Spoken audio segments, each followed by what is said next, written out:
Good morning, everyone.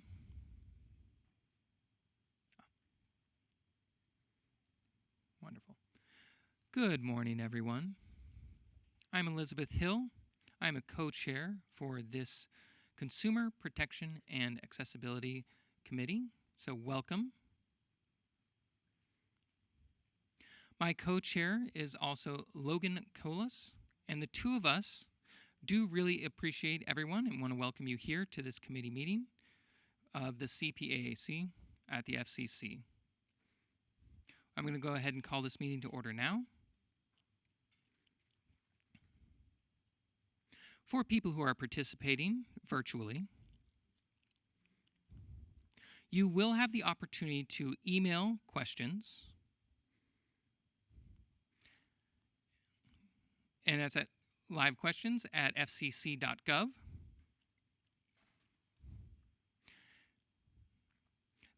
You will have opportunities for questions and comments at the end of the meeting.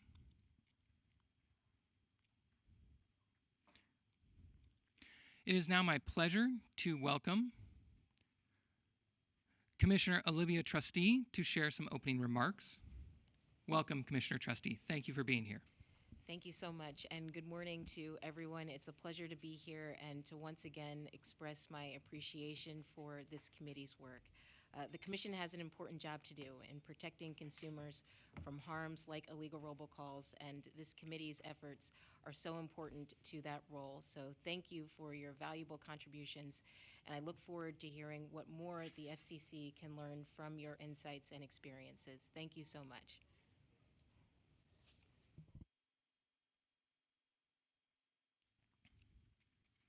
Thank you, Commissioner. Thank you for being here. I really do appreciate you making the time. Now, it is also my pleasure to welcome Ed Barthholm. Ed is the Chief of the Consumer and Governmental Affairs Bureau at the FCC.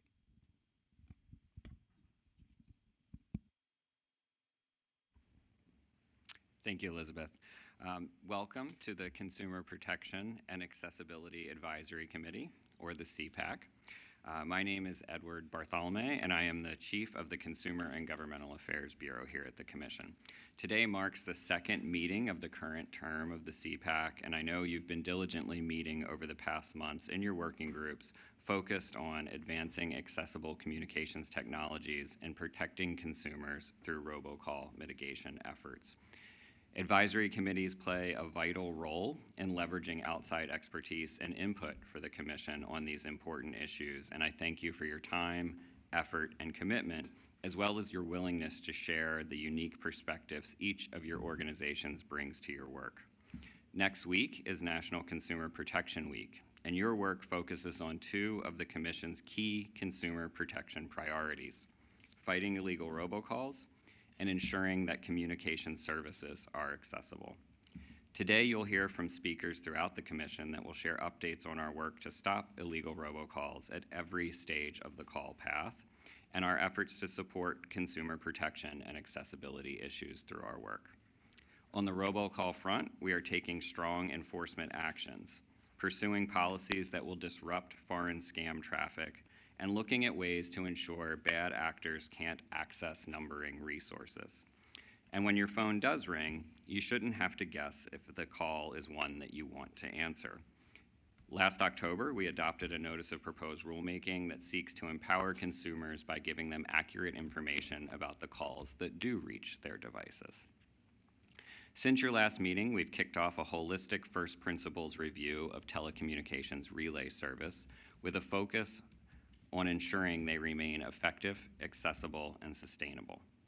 The Commission adopted two notices of proposed rulemakings to solicit comment on the modernization of TRS, or telecommunications relay services. The first one, released last November, proposes changes to modernize the analog forms of TRS, such as TTY relay and speech-to-speech relay. The second NPRM, released last month, focuses on proposed changes to the internet-based forms of TRS, such as video relay and IP relay services. I hope today's briefings will be informative and helpful as you continue your working group meetings. We look forward to your input on these important topics this term. I want to especially thank our CPAAC co-chairs, Elizabeth Hill of the National Association of State Agencies of the Deaf and Hard of Hearing, and Logan Colas of the American Consumer Institute. I also want to thank our Robocall Working Group co-chairs, John Brayolt of the National Consumers League and Angela Dias of AT&T, as well as the Accessibility Working Group co-chairs, Claire Stanley of the American Council of the Blind and Joel Thayer of the Digital Progress Institute. Your dedicated leadership have helped lead the committee's great work over these past months, and we look forward to continued collaboration throughout the rest of the year.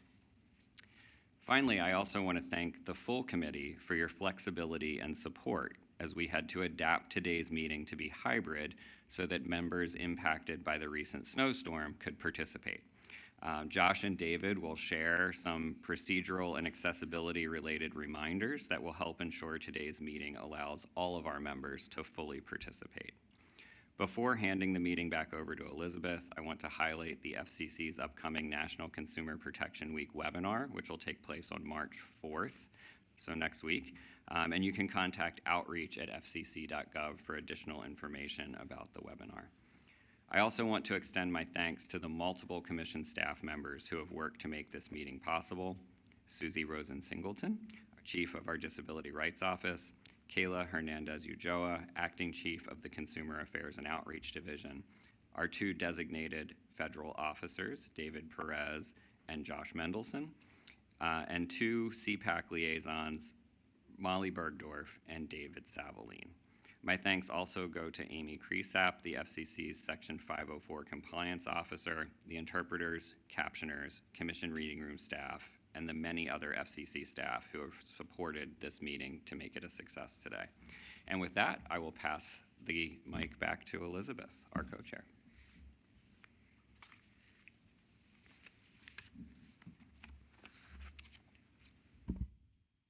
Thank you, Mr. Bartholomew. Appreciate your remarks very much. I would now like the opportunity to also introduce my co-chair, Mr. Logan Colas. Please go ahead. Hello, everyone. Good morning. My name is Logan Colas. I am the Director of Technology Policy at the American Consumer Institute, and I just wanted to take a moment to thank everybody for coming out today. I know the weather hasn't always been the most accommodating. I know some of you have braved snowstorms, maybe got out just in time, but I know weather has made travel and logistics to get here even more difficult. I'd also like to thank everybody here at the FCC, Josh and David, our designated federal officers, for helping with all the logistics today. Without them, having this meeting would have been truly impossible. So I really appreciate all their help and attention. And I'm going to turn it over to them in just a second to give you some housekeeping rules before we do roll call. So I think it'd be best to start with Josh. So Josh, do you have anything you'd like to start with housekeeping notes? Oh, we're starting with David. Sounds good. Good morning. My name is David Perez, designated federal officer here for the CPAAC. I just wanted to take a few minutes to review some housekeeping rules and protocols that we ask you to follow to allow a smooth meeting. For the restrooms, when you leave this meeting room, you'll enter the foyer. If you turn to the left, there's an alcove, and then the second opening is where the restrooms are. And after the restrooms, there's water fountains. That same setup would be if you exit to the right as well. In case of emergency, if there's fire exits, please evacuate through the main doors, and then security and through the front entrance. If that exit's not available, please evacuate through a side door onto a rear exit. FCC staff can assist you during emergencies and also at any time. The meals and beverages here are for the members of the CPAAC. Thank you to NCTA and US Telecom for providing these. During the meeting, we will ask just one person speak at a time. If you wish to speak, please raise your tent card in the vertical position like this, and then one of the co-chairs will call on you. If you're online, please use the raise your hands feature on Teams. And then when you're done speaking, just put back down your tent card or put your hand down on Teams. Let's see. Please pace yourself and take pauses when speaking, and the video cameras in the room will come to you so they can show you up on the screen. If you use a microphone, please push this button to activate it that has a little person on it, or it also has a raised bump. When you press it once, that will turn on the mic. It will turn red to know that it's hot. Press it again to turn off. If you need to move the microphone, please move it by its base. Don't use the stem, which that could break it off if you pull it by the stem. I think that is all for the housekeeping on my part. Thank you so much and have a good meeting.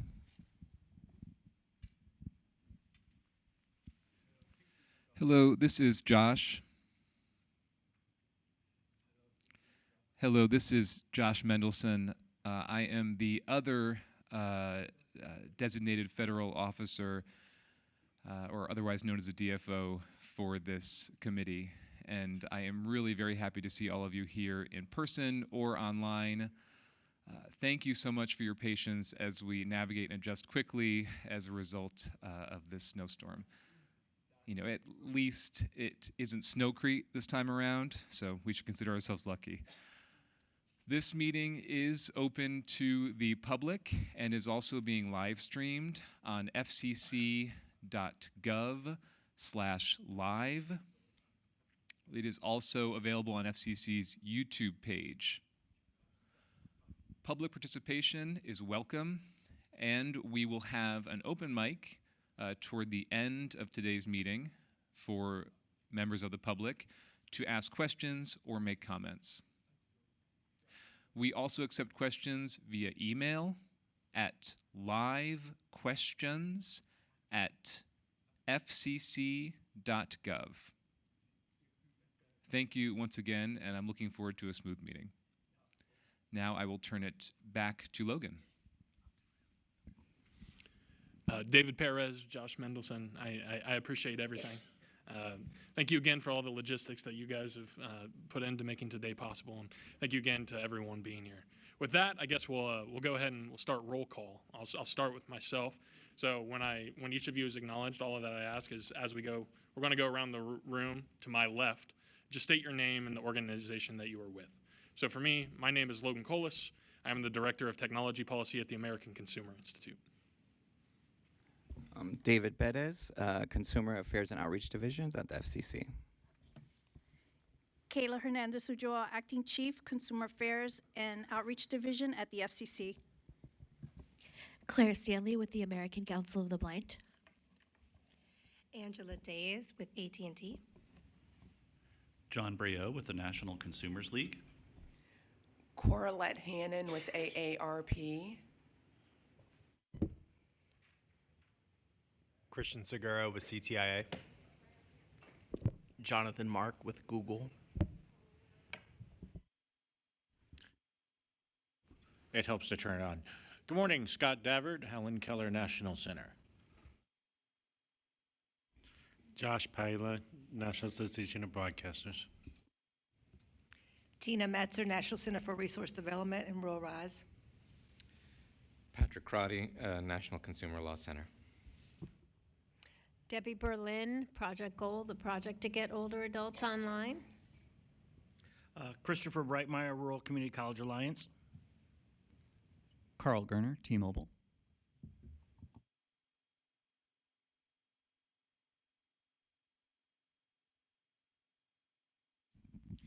Hello. Susie Rosen Singleton, and I'm with CGB here at the FCC. And hello, this is Josh Mendelson once again. I am the co-DFO. And now, Logan, would you call on each person who is online in order that you see them on the screen? Yes. DeAndrea? No, I'm stalling. It's all right. Elizabeth, would you mind? Good morning, everyone. There we are. Good morning, everyone. I'm Elizabeth Hill. I'm a board member for the National Association of State Agencies Serving Deaf and Hard of Hearing. Thank you. Taylor? Good morning. I'm Taylor Apsher with Encompass.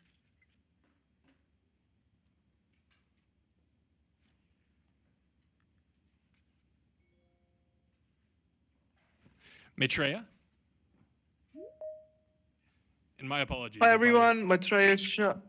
Yep. Hi everyone, Maitreya Shah, Director of Technology Policy at the American Association of People with Disabilities. Joel Thayer. Hi, Joel Thayer, President of the Digital Progress Institute.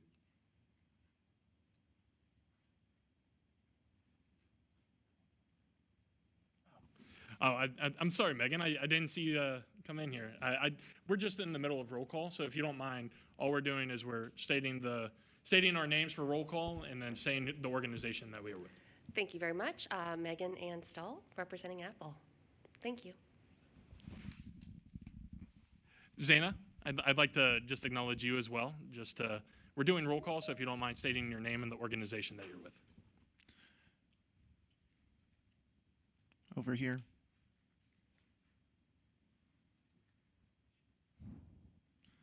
Hello, everyone. Sorry I was a little late. The metro was awful today. My name is Zainab El-Kibsi, and I'm with Deaf Equality.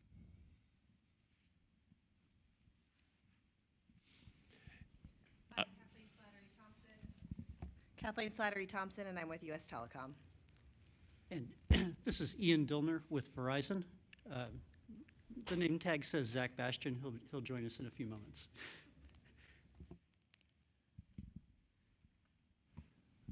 With that, I believe we have recognized everyone, both in person and online.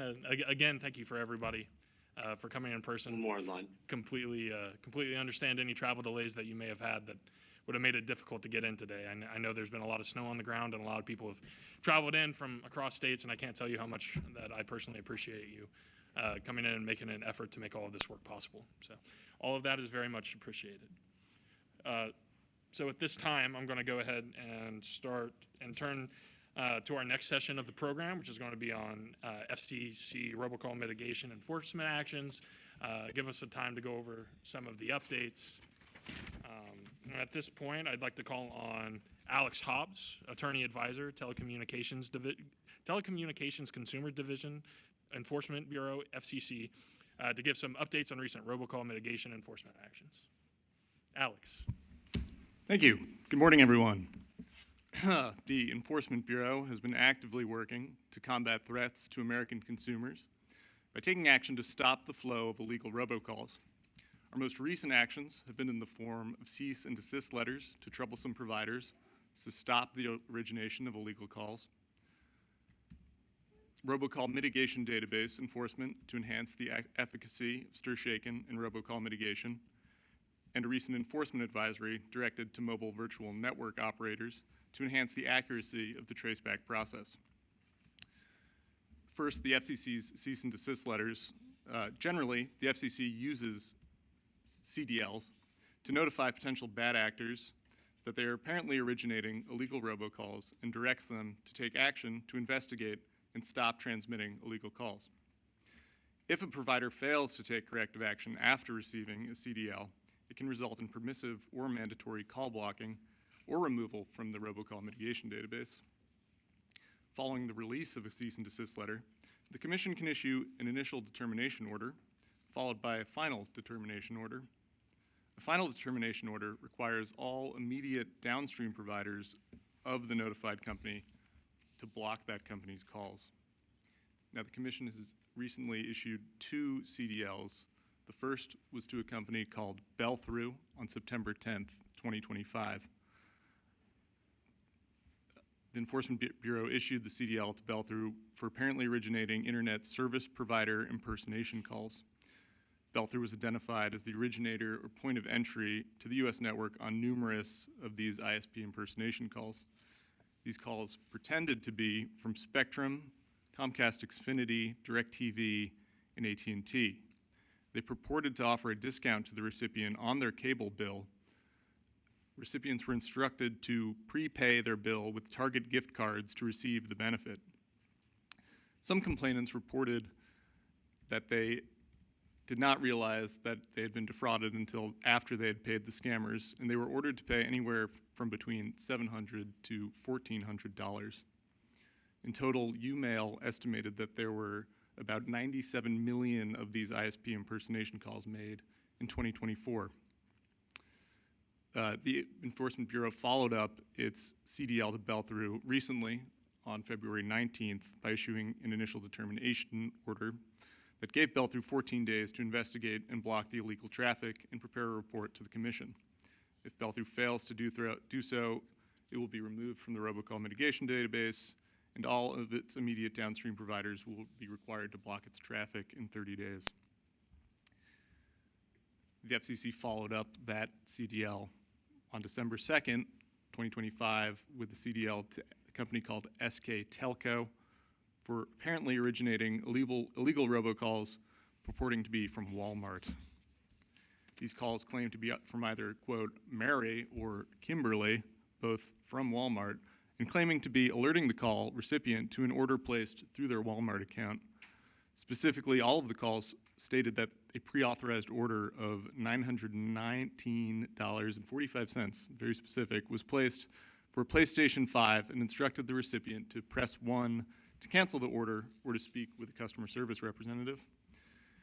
The ITG identified 29 of these calls as originating from SK Telco between January and April of 2025. During that same time, UMail estimated that almost 8 million of these calls impersonating Walmart were made, and since 2024, 22.5 million of these calls have been made. As these actions demonstrate, the FCC is working to protect consumers by taking action against calls impersonating well-known brands seeking to defraud American consumers. The second big area where the Enforcement Bureau has been active is in RMD, the Robocall Mitigation Database enforcement. Robocall Mitigation Database enforcement is an effective tool because if a company is removed from the RMD, no downstream provider can accept traffic from that company. So essentially, a company gets shut down if it's removed. The process for removal is notification by the Commission, notification by email of deficiencies with the provider's filings. They're given an opportunity to respond and cure their filing. If a company does not respond or cure, then a show cause order is issued. If no action is taken after that show cause order is issued, the Commission will proceed with removal from the database. The Commission's taken numerous recent actions. Beginning on August 6th, 2025, we removed 185 providers from the RMD that had deficient filings and had appeared in tracebacks. If a company appears in a traceback, it means it was in the call path for a suspected illegal call, or it was identified as the source of an illegal call. On August 25th, 2025, we removed 1,203 providers from the RMD. All of these providers had deficient filings that lacked required information. In that total, 1,203 represented about 13% of all total filings in the RMD. On September 30th of 2025, we followed that up with a further removal order for 12 providers that failed to respond to tracebacks. All providers that register in the Robocall Mitigation Database must certify they will respond to all tracebacks and cooperate with law enforcement. So by failing to respond to tracebacks, these providers hinder law enforcement investigation into the source of illegal robocalls and fail to satisfy their obligation to protect the voice network. Finally, just last week, February 20th, the Enforcement Bureau issued an enforcement advisory reminding mobile virtual network operators, MVNOs, that provide voice service of the FCC requirements to file in the RMD and respond to tracebacks. The advisory also reminded filers of the penalties associated with submitting false or inaccurate information to the RMD, which can be up to $10,000, or failing to update their filings within 10 business days of relevant information change, which can be $1,000. This advisory is relevant because tracebacks of calls originating from MVNOs have been appearing as originating from the wireless carriers themselves, T-Mobile, AT&T, and Verizon. So when the MVNOs start responding to tracebacks themselves, it'll give law enforcement a better record of where these wireless calls are actually originating from. Thank you.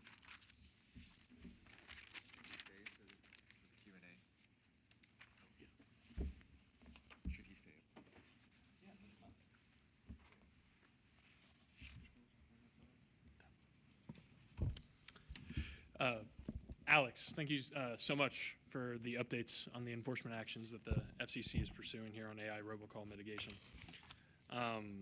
At this time, I'd like to recognize Chris Laughlin, the Deputy Division Chief, Competition Policy Division, Wireline Competition Bureau at the FCC, to give some updates on the FCC's robocall mitigation database rule changes and the triennial report on the efficacy of the technology used in the stir-shaken caller ID authentication framework. Chris. Thank you. I appreciate the opportunity to speak with you all today. The Wireline Competition Bureau does the policy development for the robocall mitigation database and for caller ID authentication, and we work closely with our colleagues in the Consumer and Governmental Affairs Bureau on robocall work. I'm going to, as said, I'm going to start out talking about some rule changes to the robocall mitigation database, some of which touch on a little bit of what Alex was talking about just now. So just to start, to provide a little bit more context on the RMD, it's a valuable tool that we use to hold providers accountable to robocall mitigation obligations. As Alex has made clear, all voice providers must submit a filing in the RMD that includes certifications about their obligation to respond to robocall traceback requests and implement stir-shaken, as well as a detailed robocall mitigation plan that describes the steps they take to stop robocalls from originating or transversing their networks. Providers, as Alex said, are also required to block all traffic except for 911 and emergency numbers from any providers not listed in the RMD or that are removed as a result of enforcement action. In December of 2024, the Commission adopted the RMD report and order, which included new rules for the RMD. Except for one rule that has not yet gone into effect yet, all the rules adopted in that order went into effect on February 5th of this year. I'm going to talk through those rule changes just briefly. The first rule is a new annual recertification requirement. Under the rule, providers have to recertify their RMD filings annually on March 1st. The first annual recertification deadline is this coming March 1st. We encourage all providers to recertify as soon as possible to avoid running into issues accessing their filing at the last minute. Recertification is fairly simple. It entails signing into the RMD, selecting your filing, clicking the recertify button, which should be visible and enabled if you haven't recertified yet, reviewing your filing to ensure it's accurate and truthful, completing the declaration, and clicking submit. The process is described in more detail in the updated RMD filing instructions available from a link on the RMD welcome page. The annual recertification requirement does not replace the requirement for providers to update their RMD filing within 10 business days of any change to the information, so they have to do the 10 business days and the annual recertification. If a provider is following this 10 business day requirement, the annual recertification should be even more quick and simple because your information should already be up to date in the RMD. The second rule change is our changes related to the base forfeiture amounts for RMD filings, and Alex mentioned this briefly as well. The RMD order increased penalties for related to RMD submissions. Providers that submit false or inaccurate information to the RMD can now face fines up to $10,000 per day per violation, and providers that fail to update their RMD filings within 10 business days of a change can face fines up to $1,000 per day per violation, and which can be in addition to removal from the RMD. The third rule change that came from the RMD order that has become effective is related to RMD filers but are not exclusive to them. The rule change requires all entities and individuals that register in the Commission Registration System, or CORS, for the purpose of obtaining an FCC registration number, better known as an FRN, to update that information within 10 business days, the CORS information. For RMD filers specifically, RMD filings, certain information that from the RMD is pulled in from CORS. So this rule was partly meant to align the rules between the 10-day requirement to update the RMD with cores to make sure that those are updated within 10 days as well. But as I said, the requirement to update cores applies to all individuals and entity that are registered in cores. Importantly, the increased penalties that apply for failing to update an RMD filing within 10 business days do not apply to entities and individuals that fail to update cores within 10 business days. The RMD order did not change the penalties for failure to update cores. It's worth noting, however, for RMD filers, because the RMD pulls in certain information from cores, RMD filers must ensure their cores information is timely updated, or they will risk the increased penalty for failing to keep the RMD timely updated. The last rule change in the RMD order is the one that has not yet gone into effect. And this is a new $100 filing fee that providers must submit with new RMD filings and with annual recertifications. The RMD order stated that the rule will not go into effect until the Commission has completed certain updates to the FCC's IT systems and internal processes, as well as provides required notice to Congress. The Wireline Bureau will release a public notice announcing when it has completed these steps and the date that the filing fee goes into effect. In the public notice announcing the effective date for the rules that were adopted in the RMD report and order, the Wireline Bureau also announced a few actions that it took on delegated authority as a result of the order. First, the Wireline Bureau established an email address that stakeholders can use to report to the Commission deficient filings in the RMD. And that address is rmd-reporting@fcc.gov. While we did not establish specific reporting content and format requirements, submissions will be most helpful if they include the business name, FRN, RMD number associated with the filing, and a brief description of the alleged deficiency. The second thing that was described in that public notice is the implementation of multi-factor authentication for accessing the RMD. This is something that was required by the RMD order and has gone into effect. And then the final piece is an FAQ that the Wireline Bureau prepared and released that addresses a number of common questions about providers' obligations to file in the RMD in what we hope is in a very accessible and clear format. I won't go over any of the specific FAQs here, but we encourage all providers and their counsel to review that FAQ, particularly before reaching out to us with questions, as they address the most common questions that we get from providers about filing in the RMD. If you think there are ways that we can revise our RMD rules to better deter robocalls or make providers' obligations more clear, don't hesitate to contact me to set up a meeting to share your views. With that, I'm going to move on to the triennial report to Congress on the efficacy of technologies used in STIR/SHAKEN.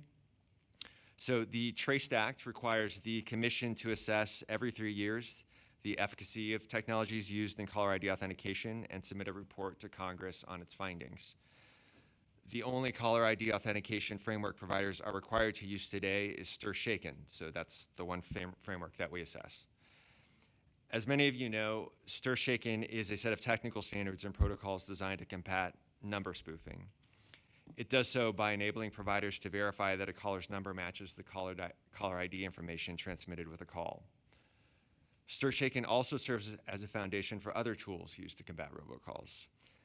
As of today, all voice service providers and intermediate providers are required to implement STIR/SHAKEN in their IP networks, subject to certain narrow exemptions.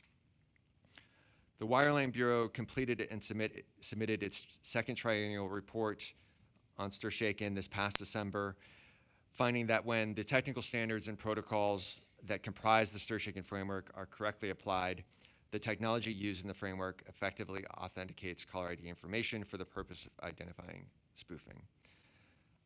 Despite its effectiveness, the triennial report also found that there are lingering issues that undermine the value of STIR/SHAKEN and its ability to serve as a trusted foundation for new tools to combat robocalls.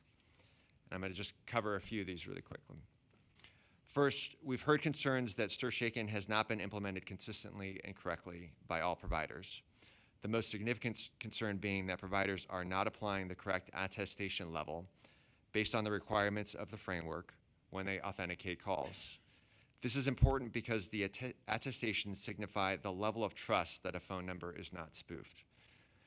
The report noted that the Commission is exploring how to address this, including in the call branding NPRM adopted last October. The second issue the report identified is the ubiquity of the STIR/SHAKEN framework's implementation. The largest hindrance to ubiquitous STIR/SHAKEN implementation is the continued presence of non-IP technology in the US voice network. That's TDM technology. STIR/SHAKEN only works in IP networks, so non-IP technology at any point in the call path strips authentication information from calls, which creates a gap in the caller ID authentication scheme that bad actors can exploit. As the report notes, the Commission has taken several steps to address the non-IP gap. Most significantly, it has sought to accelerate network modernization by clearing the regulatory hurdles and disincentives to providers completing the transition to all IP networks. The Commission has said that this would be the most effective solution to achieving ubiquitous caller ID authentication. In particular, the Commission has proposed to eliminate burdensome legacy interconnection regulations that may prevent the transition to IP interconnection. And just last week, the Commission adopted an NPRM proposing inter-carrier compensation rule changes to help spur the IP transition. The Commission also adopted an NPRM last year that proposed to find that certain non-IP caller ID authentication frameworks meet the TraceStack standards for transmission of caller ID authentication information, and therefore that providers should be required to implement one or more of these frameworks in their IP networks. The report also notes that the Commission is exploring whether the time is ripe to close the remaining narrow exemptions to STIR/SHAKEN implementation. And it said that the Commission is continuing efforts to ensure that the full value of STIR/SHAKEN can be fully realized. So as with RMD, I likewise encourage you to reach out to set up a meeting if you have ideas about how to address the issues identified in the report or otherwise enhance STIR/SHAKEN. Thank you.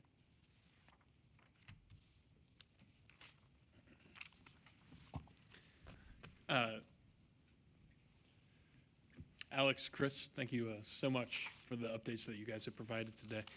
I don't want to hold you to it, but I would like to just open it up for CPAAC members to see if that they have any questions or anything that I think would be useful for the working group as we, for the group as a whole, as we consider accessibility and disability or AI robocall mitigation efforts. Does anybody either here or online have any questions for either Alex or Chris?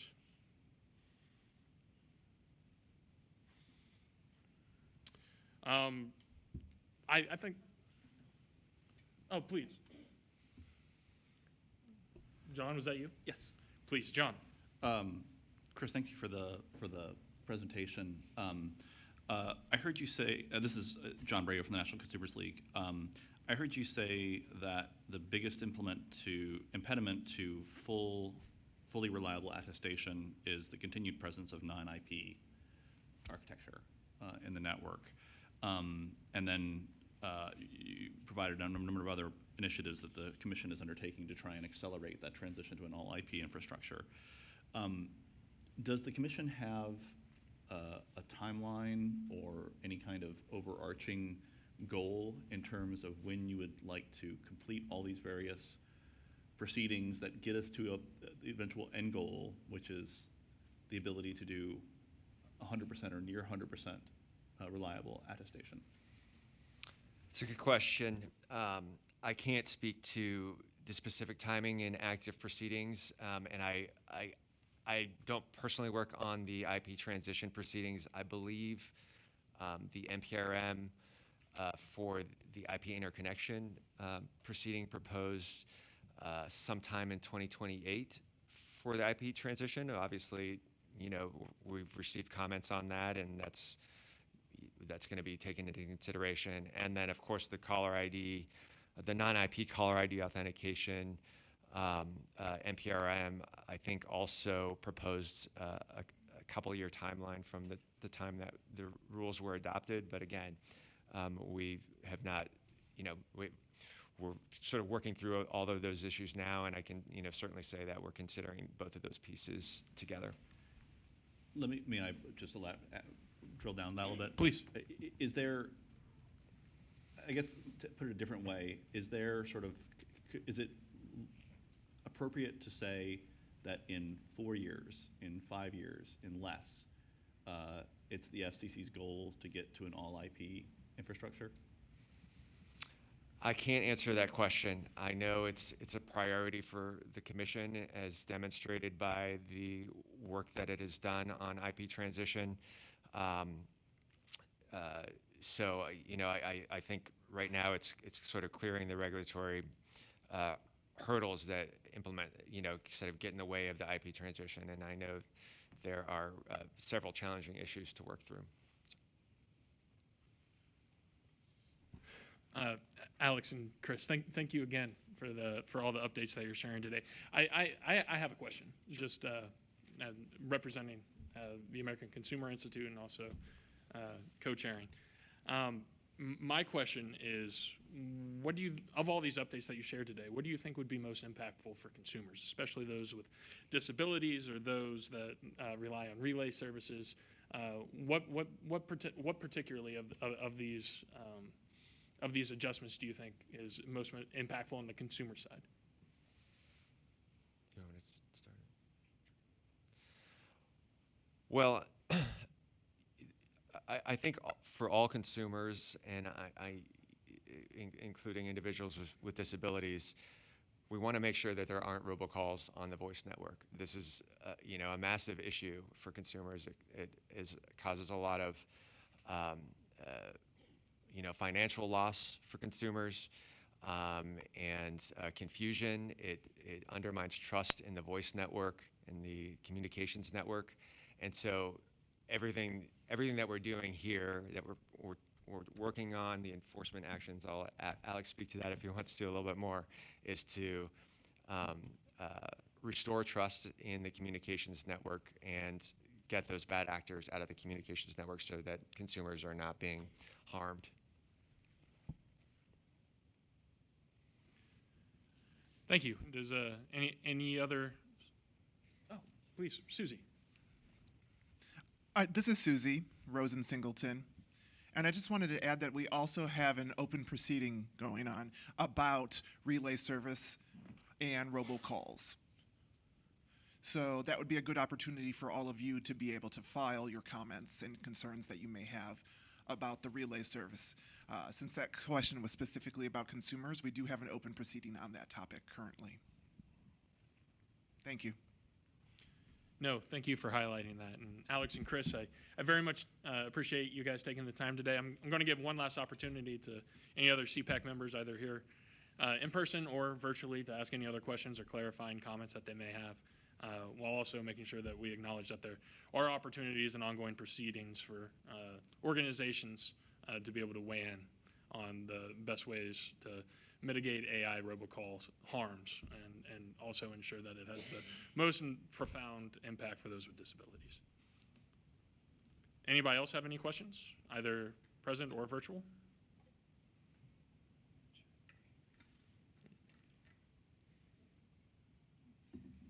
Seeing none. At this time, I'd just like to thank you both, and I'm going to take this moment. Thank you. Thank you.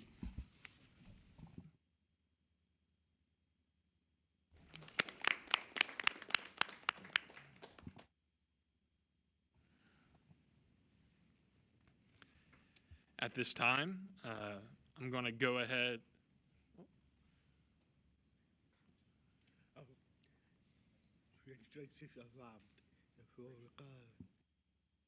Perfect. Yeah, at this time, I'm just going to go back to roll call, because I know that some people have been trickling in here as the meeting has progressed. So at this time, Rachel, for roll call, all we're doing today is that we're asking that you state your name and the organization that you are with. Rachel. Great, thank you. Rachel Nemeth, Consumer Technology Association. Great to have you here with us today. At this time, I'd like to turn it over for some FCC consumer protection and updates with Kayla Hernandez-Sujoa, Acting Chief, Consumer Affairs and Outreach Division, Consumer and Government Affairs at the FCC, to give us some updates on CPAAC members and on consumer protections. Thank you, and good morning, everyone. As was mentioned, I am Kayla Hernandez Ulloa with the Consumer Affairs and Outreach Division here in the FCC. We're also known by our acronym, CAOD. For those of you that are not familiar with us, we engage the public through outreach and education initiatives to inform them about important consumer-related regulatory programs, telecommunication issues, and other consumer issues that impact consumers their day-to-day life. Today, I'll be providing more information about the FCC's plans for National Consumer Protection Week, or NCPW. After the presentation, I will welcome members of this committee to share their plans for NCPW. Beyond the week, we always encourage you to share information about consumer protection issues and concerns that your organizations address. On the screen here, we have a slide that summarizes a lot of what I'll be talking about today. And if anyone is more interested in information from us, please send an email to outreach@fcc.gov. National Consumer Protection Week began as a coordinated effort by the Federal Trade Commission and its partners to promote consumer rights and fraud prevention. Every year, it falls on the first full week of March. This year, the week will start on Sunday, March 1st, and end on Saturday, March 7th. Specific to the FCC, National Consumer Protection Week provides an opportunity for the Commission to engage with consumers by raising awareness about scams and fraud and providing information that can empower consumers to better protect themselves from becoming victims of scams and fraud. During the week and all throughout the year, the FCC provides information about such issues as robocalls, tech scams, and financial account scams. Our most recent post on our Consumer Help Center advises consumers on how to spot FCC imposter scams. So I really encourage you to please go visit and read that information. The FCC plans to post a daily content calendar on the Consumer Help Center, which we encourage you to visit daily for fresh content. Some teaser information about what we will be posting during the week includes information about robocalls featuring updated consumer guides and the top complaint categories of 2025. And this will all happen on Monday, March 2nd. CAOD will launch the week with an e-blast to our contacts. We will also be tabling in the lobby of our headquarters to provide information to our colleagues daily during the week. On Tuesday, March 3rd, we will feature information about updated internet service provider scams. And then on Thursday, March 5th, and again, this is all a teaser, the FCC chairman will post a blog that includes information related to NCPW. And that will be followed later in the month with our March Open Commission meeting, which is scheduled for Thursday, March 26th, beginning at 10:30 a.m.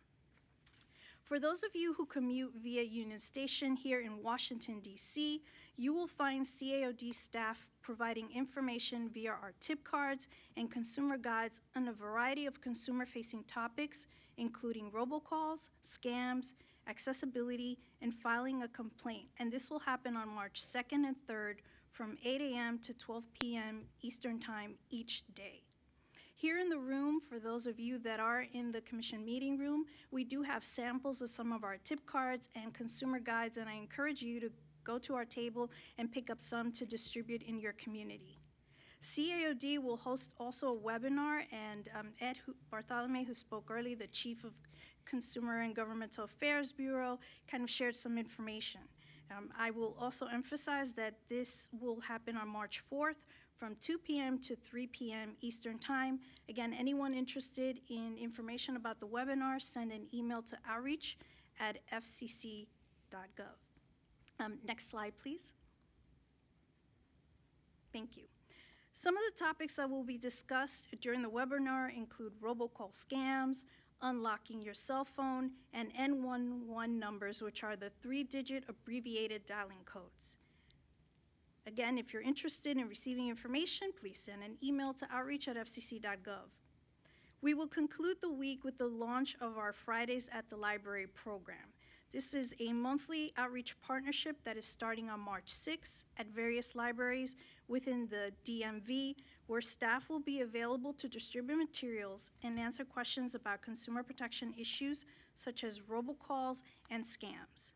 Check with your local library to see if it's participating in this program. If it isn't, we encourage you to email the name of your library to outreach@fcc.gov, and we will contact the branch to schedule a brief meeting to discuss possible collaborations. I mentioned earlier that we have our Consumer Help Center online, which provides articles and information on a variety of consumer-focused information. It is here where you can find information and links to our Disability Rights Office, which provides expert advice and assistance to other Commission Bureau and offices, consumers, industry, and other issues relevant to people with disabilities. You'll find our headlines for the Consumer and Governmental Affairs Bureau, where you can find the most up-to-date information from the Bureau, including our news releases, consumer advisories, and public notices. We have a link to our social media page where you can see all the innovative ways consumers can stay connected, engaged, and informed about the Commission's activities using our resources and our social media destinations. We have also a link to our Consumer Complaints Center, which is called the Consumer Inquiries and Complaints Center, where consumers can file a complaint or tell us your story. And if you're wanting to speak to someone directly, there is information about how you can contact the FCC. By taking one or both actions, consumers can also contribute to the federal enforcement and consumer protection efforts on a national scale. Now, I mentioned before that consumers can also reach the FCC, and our phone number is 888-225-5322. Consumers who use video phones can call our toll-free number, 844-432-2275. I'd like to talk a little bit about some of the things that our government partners are doing. Again, if you need more information, send an email to outreach@fcc.gov, or you can go directly to their websites. Our partners at the United States Postal Inspection Service are going to have information available on their website for what they are doing for National Consumer Protection Week. This also includes, as I mentioned before, the Federal Trade Commission, which leads the effort for National Consumer Protection Week. FTC will also have a webinar on March 4th for those that want information on protecting your small business from scammers and cybersecurity risk. And they will also have another webinar on March 5th, specifically dedicated to consumer protection as it affects older adults. As part of National Consumer Protection Week, there's also National the Scam Day, which is on Thursday, March 5th. You can visit the Social Security Administration's website for more information about their raising awareness about government imposter scams, which continue to spread across the United States. The Social Security Administration also has a lot of information about Slam the Scam Day for protecting yourself, and they also have information on their features in news. As I conclude with my remarks, and next slide, please. Thank you. I'd like to thank my colleagues in the Consumer Affairs and Outreach Division for all the work they're doing to provide consumers with information. Thank you to this committee for your great work on educating and protecting consumers. It's been a pleasure sharing information with you. And with that, I'd like to open the dialogue to invite the committee members to share about your outreach-related consumer protection. On the screen, for those of you viewing online and here in the room, there are 3 questions which we would like you to consider when sharing information with us and for the public about your thoughts on National Consumer Protection Week. I will share these questions and then we can begin. And as was said before, anyone who would like to provide information, please turn your name card in an upright position. These questions include, what does your organization have planned to recognize National Consumer Protection Week? What priorities does your organization have to advance consumer protections intersecting with the Commission's purview throughout this year? And what are other items and considerations should we think about when addressing consumer protections, particularly related to accessibility and people with disabilities. So thank you again, everyone, and I open the floor for discussion. Thank you, Kayla. I very much appreciate your time here today. I'd love to have a lot of audience participation just to hear from the CPAAC members on what you guys have planned for consumer protection generally, but also for National Consumer Protection Week. I have my own specific questions, but I'll defer to the rest of the CPAAC members. Those of you that are here in person or those of you that are online, I'd love to hear what you all have planned.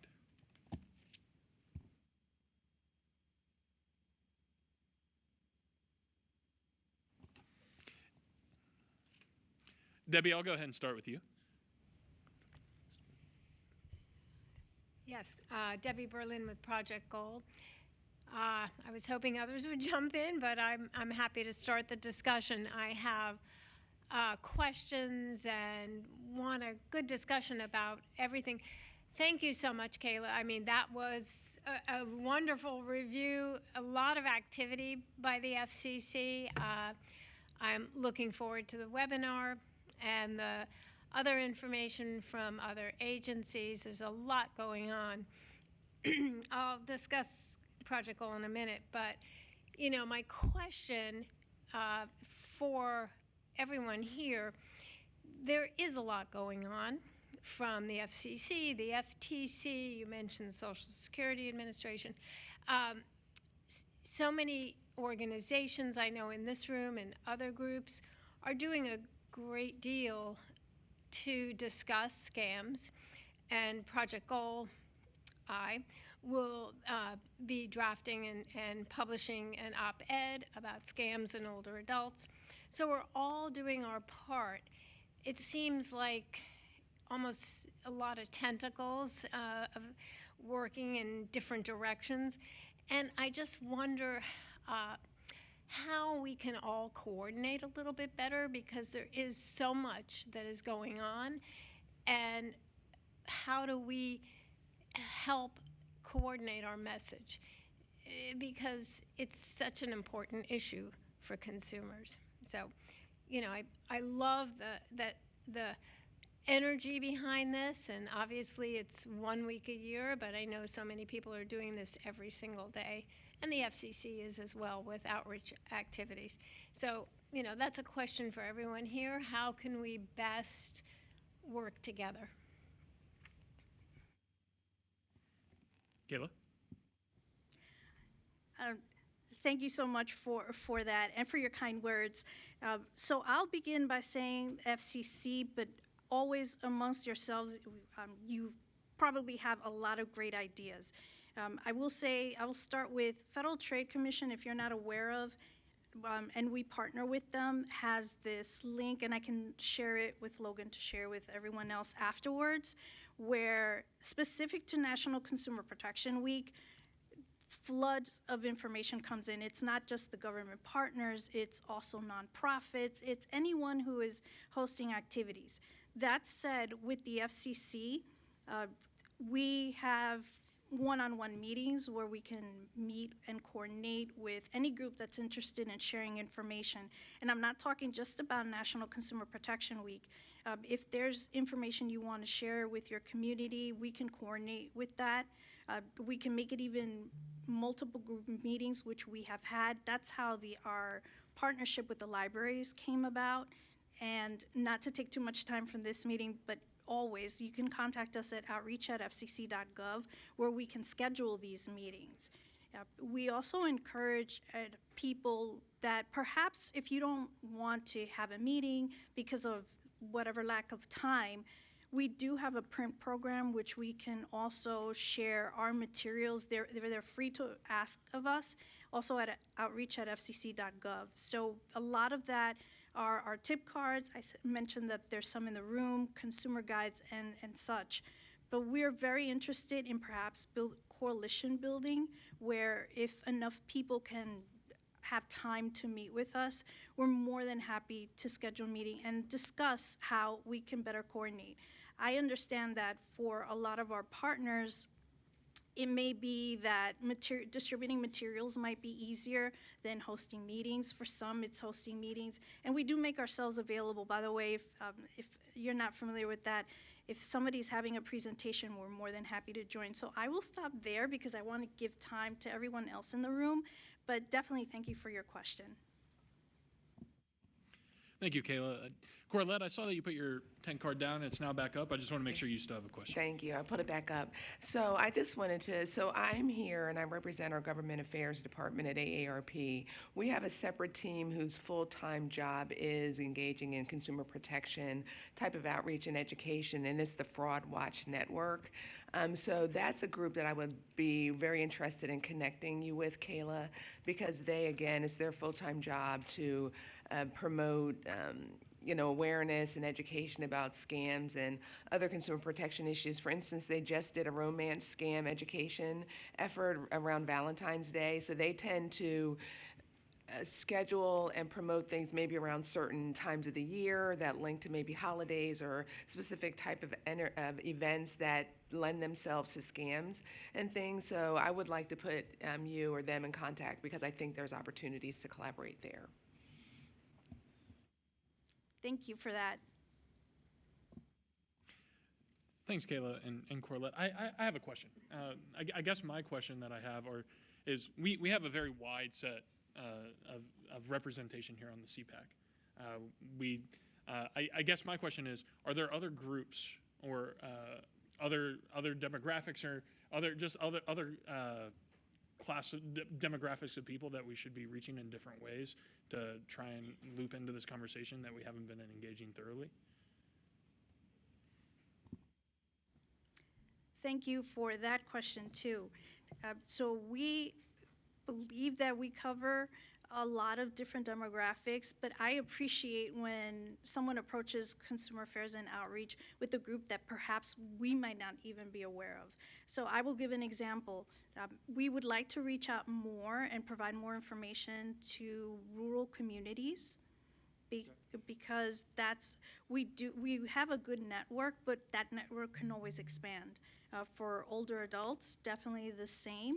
We have a lot of partners that are in that space, but there might be a specific group within the older adult community that you may be aware of that we may not be. So we welcome that for our target audiences.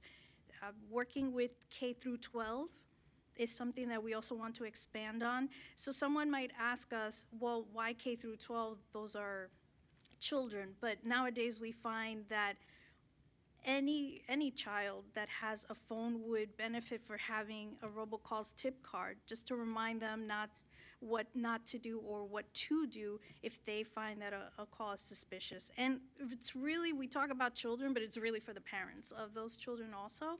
So we welcome any information about target audiences. But I think for us, that's a really good stretch of what we're looking to expand in. And of course, we will continue with our regular audiences. And many of you here are on our contacts list.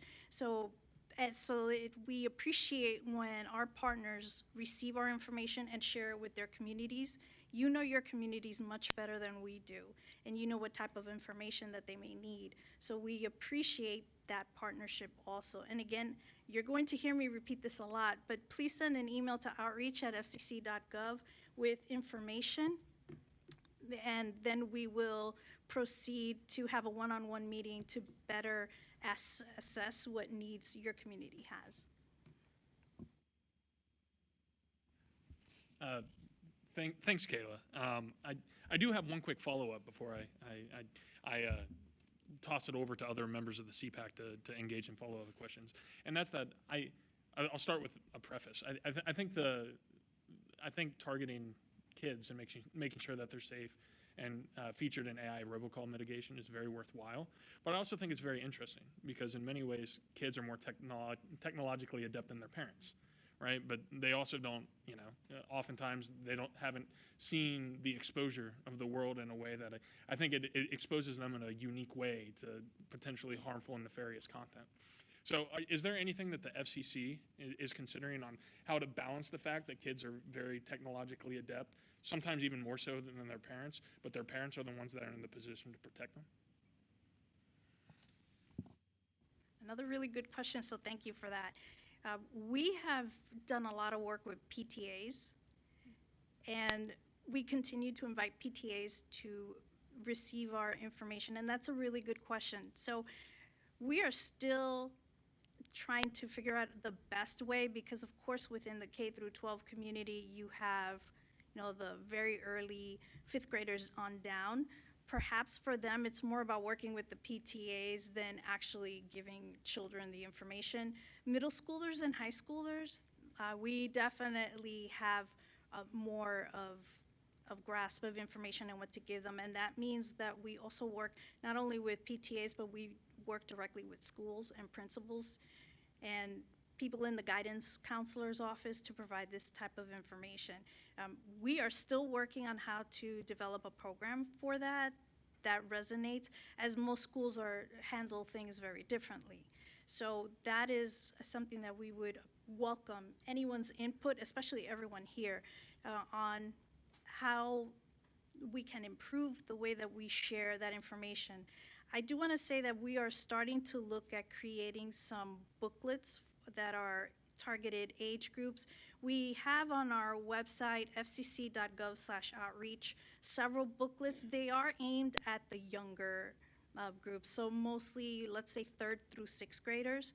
But we welcome input about what we could include there that would be really helpful, not only for the students themselves, but also parents, educators, and guardians. Thank you so much for that. I really appreciate the in-depth answer. It's I know that the CPAAC and the working groups have specific charges that we're responsible for making sure that we hit. But I do think it's something that's worth being back of mind as we continue continue to just consider AI robocall mitigation just generally, but also potentially for future meetings. So thank you for that. I very much appreciate that. John, I see that you have your name tag squared up, so I'd love to acknowledge you for a question. Yeah, thank you. And Kayla, I appreciate the presentation. As one of the members of your outreach list, I appreciate getting calls and emails from your staff, making us aware of all the great material that you all are putting out. And at the same time, thinking about making booklets and sharing them with partners is a great way to get your message out. But I also am cognizant that I hear constantly about sort of how consumers now are taking in information in a much more fragmented environment, right? They're not necessarily getting it from a group like ours or directly from the FCC or even from their local newspaper. They're getting it from YouTube channels and Facebook groups and TikTok, which I know is verboten at FCC. But I'm just curious from your point of view, either for this NCPW or future NCPWs, either individually or in collaboration with your partners at FTC and other agencies, do you have thoughts or plans or ideas, or could this committee potentially be helpful in providing input on how to get that message out about avoiding robocalls, watching out for deepfake scams through this sort of fragmented, decentralized media environment that consumers are taking their information in? So there's a lot to unpack there, I'm sorry, but hopefully it was helpful. Well, thank you, John, for that. And also a thank you to you for, John has been a great partner in providing information to us for input and awareness, and that is what we're looking for from this group. So any ideas that you may have, they are all welcome. I mentioned that the FCC has a social media page. I encourage you to look to see where the FCC is providing information, because we do understand that a lot of consumers receive the information differently, and that includes via our YouTube channels and such. We welcome any input that someone may have for how to share information. We're always looking at, and that's why our partners are so important, because I keep repeating this because that's really an important issue for us. we understand that different audiences receive information different ways. Some people may still like email. Some people may ask us to put things on our website. Some people like to receive the tip cards and the guides, but we also have those online. So however you think your audiences will like to receive information, we are very open to that. There are a lot of things that we can think about, but when we get feedback from you about what type of information we should include in our materials or what type of information we should be sharing with consumers, we really do appreciate that. We're looking forward to having updated materials available for everyone, but again, and it's really important for us to hear back from you to see what works. We like to know what works, maybe what things we can improve upon. And again, this is why this is so important, and I'm so grateful to have the ears of this committee to really discuss this topic and let us know what truly resonates. Thanks, Kayla. Zainab.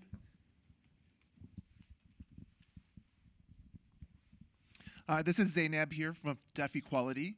Thank you, Kayla. I appreciate your presentation. And the consumer education and consumer outreach is so important. And you just said a minute ago, you were talking about different audiences and how they receive information in different ways. So my question talks about the accessibility of that information. For example, are you planning to have ASL videos during that week, National Consumer Protection Week? Because I think that would be a good way to be able to get that information out to the deaf community. Thank you so much for your question. I know Susie is sitting here, so actually I don't see Susie. But I'm sorry. Anything I may miss, Susie, please fill in. So we work very closely with our Disability Rights Office on messaging and putting out information. And so I will give you a general overview, and as I said, Susie can definitely fill in the gaps where I leave them. So specific to National Consumer Protection Week, we will have an ASL video available, and we will have the accessibility tip card. And again, throughout the year, we work very closely with our Disability Rights Office for sharing information for consumers. So I'm going to stop there because I probably left something out. And Susie, if there's anything that you might want to add that I might have missed. Sure. This is Susie speaking. Thank you, Kayla. That was a great answer that you gave about talking about the work that we do to make materials accessible.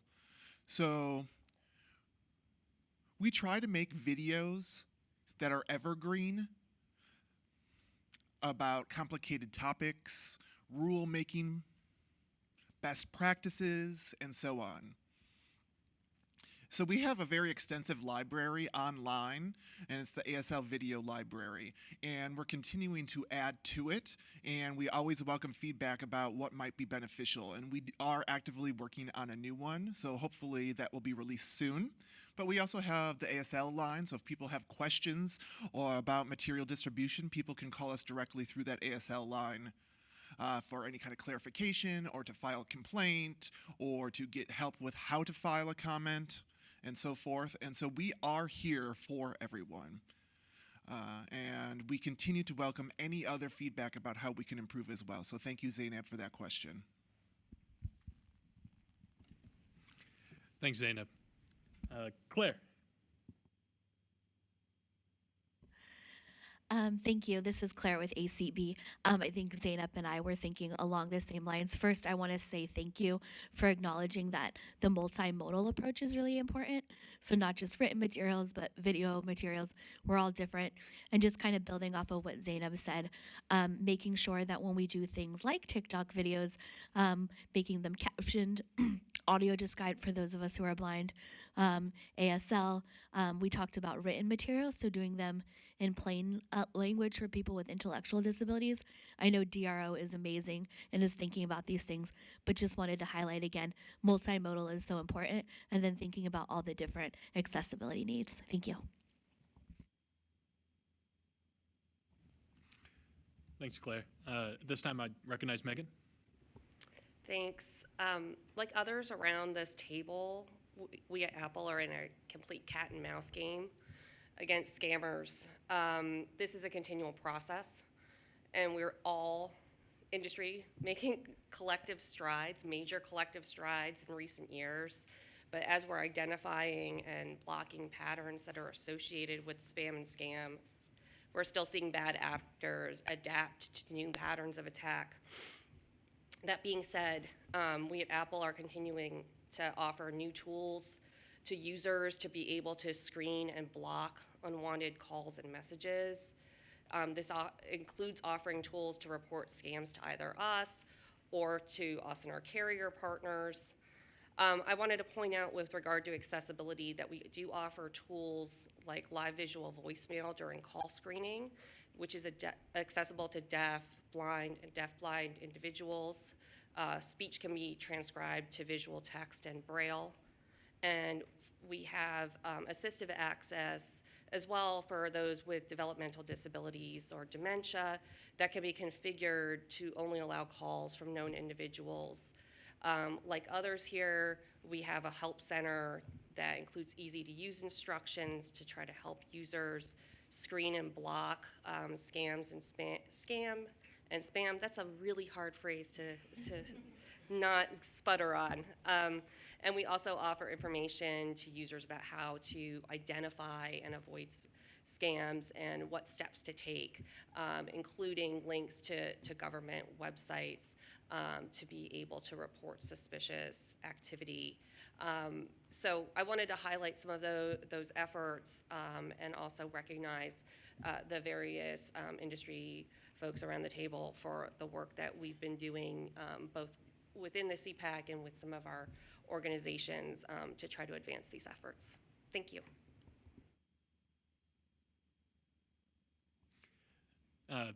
Thank you, Megan. Very much noted. Seeing no questions here, I do have one. Oh, is there one? Yes, sorry, I have a quick one. Please, Debbie. Getting back. Oh, there's another one here too. Debbie. Oh, I'm sorry, did you have yours up first? Oh, no. You might Sorry, have. Debbie. It was you. You were first. Okay. Yeah, I want to jump in before we ended to just ask about the consumer complaints and wondering how you organize consumer complaints on scams and how that information is how and if that information is available. So in other words, do you categorize them by the type of scams? Are you able to do that? And how often is that information updated? Thanks. Okay, thank you for that. I will disclose that I am not the chief of the Consumer Inquiries Division, so I will give you kind of an overview, but definitely will follow up with more specific information. So I will start by saying on our Consumer Inquiries and Complaints Center, which you can find online, there is kind of raw data, if you will, about how we organize some of the information that we receive through complaints. And not having the site in front of me, and again, because I am not the chief of that office, I could give you kind of an overview. We work very closely together. A lot of consumers do email us their complaints. I, for one, review complaints and then forward to that division so that they can properly process that information. We have, if you have not seen it, we have kind of, I think the last update is for December of 2025. We have information about the top 5 robocall scam topics that we have received, and that is generated through a lot of the information that comes through our Consumer Complaints Center. So if anyone has not seen it, and again, I'll share Logan with links just so everyone can find it. But I really do encourage to go to the center and look at some of the raw data that we have available that will kind of give a good view of the topics. And again, people do email us for some of this. They do go online. We CAOD, we do a lot of presentations where we actually walk people through how to file a complaint. And also, if it's not a complaint, we'll show them where within the website they can obtain other information, including the Tell Us Your Story. That is something also that you can do through that site. Tell Us Your Story is for when a consumer is not sure if what the concern they have is really a complaint or if it's something that they can resolve some other way. So we have that available. And this is how our consumer inquiries and complaints center staff that look at this can upload some of that information. So again, I will follow up with more information where the raw data is available and is publicly available. And so that will give you a better idea, but I will take that question back to my counterpart so that we can develop a more informational answer to your question. Thanks, Kayla. I'm an absolute data nerd, so I look forward to getting my hands on that and then be able to pass it along to everybody on the CPAAC. Tina. Tina Metzer with NCRD Rural Rise. Thank you very much, Kayla, for the great information, and just to amplify everyone around that's said that, you know, it is important for your audience and how to reach that message. And I want to say a special thank you for acknowledging rural communities, because rural communities sometimes do have challenges based on whether it's geography, whether it's, you know, lack of cellular coverage, lack of broadband, whatever that issue may be. So we would welcome a conversation. We hear more and more about issues, so we would welcome a conversation from what we hear from rural communities. So thank you very much. And thank you for sharing that with us. Thanks, Kayla. I have one. Oh, sorry. Please. Thanks, Logan. Christian. This is Thank you. Christian from CPAAC. I just want to echo a couple things that I've heard this morning in that, you know, the wireless industry works really hard. And I think Consumer Protection Week is a great week to highlight all of that work, but it is a year-round effort that I know that CTI's members put a lot of effort into. I know for CTIA, we are planning on highlighting sending spam texts to spam, so 7726, if you forward them along, they end up in a database of sorts. So that is something we're planning for the week to highlight.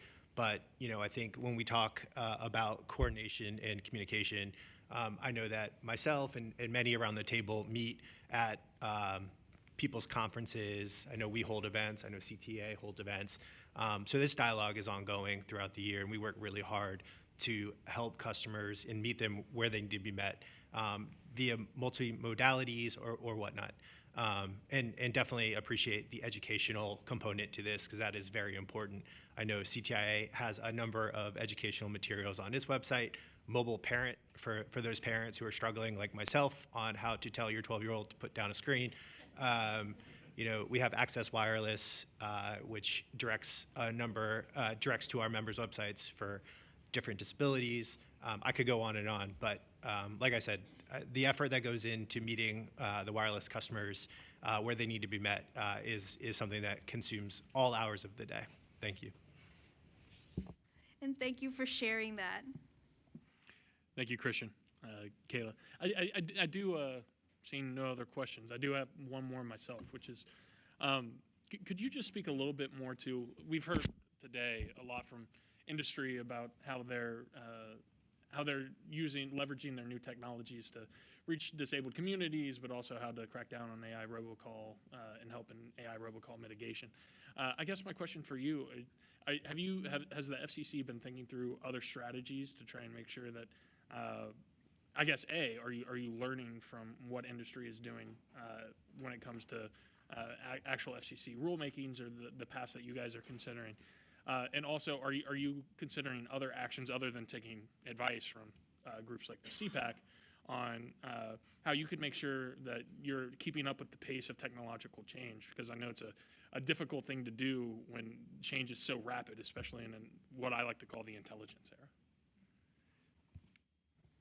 Okay, thank you for that question. So right now, I really don't have a lot of information that is concrete, and what I'm saying next is my interpretation at the FCC. We are learning a lot from the information that is available, but there are people probably throughout the commission that are more focused on that particular issue.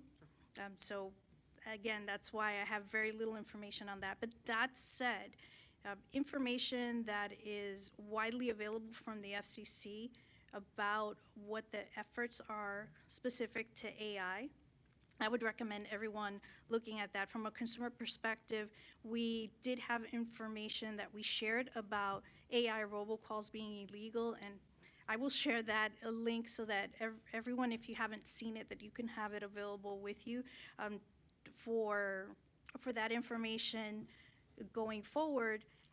I would recommend looking at the commission's open meetings for what topic is going to be covered when.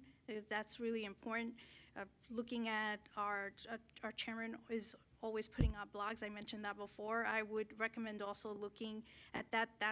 Most of those blogs are on the front page of our fcc.gov website, but you can also look at the remarks being made on this issue by the chairman by going specifically onto his webpage. So a lot of good information there. And again, if anyone has any questions such as this that CAOD needs to do a little bit of more research on, we are open to receiving questions from everyone.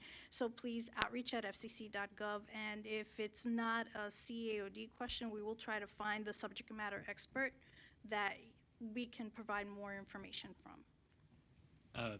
Thanks, Kayla. This time I'm going to recognize Susie. Yes, hi, this is Susie. Kayla, you did a great job there with what you just said, but I just wanted to add to that just a little bit because that was a policy question that was asked. And I want to make sure that we're up to speed about what's happening in the field and how we're keeping up with that, because there are many measures that we have taken that include this advisory committee, for example, because you have work groups that are developing recommendations and recognizing trends, for example. There's a group talking about emerging technology as one issue, and that's to help inform us about what is out there. And we also have forums, and we've got a variety of different ways to engage with the public. And we do travel, and we do hear from different people at different conferences and booths. And so, like Kayla mentioned, we are open to your feedback. And not just your individual feedback, but your organization's feedback, your consumers, constituents, and stakeholders. And we are seeing that things are rapidly evolving, talking about like sign language avatars, for example. So we need to be on top of everything. And we rely on you to work with us so that we can keep up with that. And that's also the purpose of the rulemaking process, to be able to inform the questions and notice of information, NOIs as we call them, notice of inquiries, NOIs. And that's a way to be able to get input and feedback from you for open proceedings also, so that we can understand the lay of the land better. So we really do hope that that will be one measure to be able to help us keep up with things. But that is always a challenge, and we know that the market is very driven, and I know that there's new ways for access and innovation, and so there's a lot of moving pieces in that space. Thank you, Logan, for that question. I very much appreciate it. We're going to be bumping up on break here just in a minute or two, but before we do that, I'd just love the people that have love to recognize the people that have walked in and been able to join us today for this discussion. So if you don't mind, I'm just going to revisit roll call for just a couple people that have rolled in. Pamela, would you mind just stating your name for the record and also your organization? Yeah, hi, Pam Arluck, NCTA, the Internet and Television Association. Great to have you here. And then one online, Amina as well. Amina, if you wouldn't mind stating your name and your organization. Sure. Amina Fazula, Common Sense Media.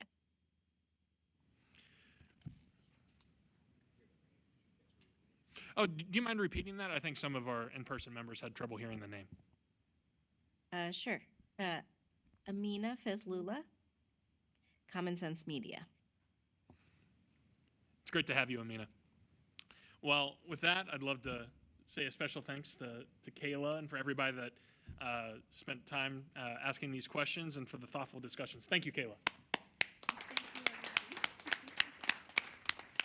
Well, I don't want to hold everybody up for their caffeine and the coffee. I know I could use a cup. So just as a reminder, we do have, I believe, some fruit and some coffee that you can find in this meeting room for those that are here in person. And I'll remind everybody that there are restrooms located on both sides of the foyer when you walk out. We're going to take a 10-minute break. Oh, 1 second. We're going to take a 10-minute break, and we'll resume here at 10:40. Thank you.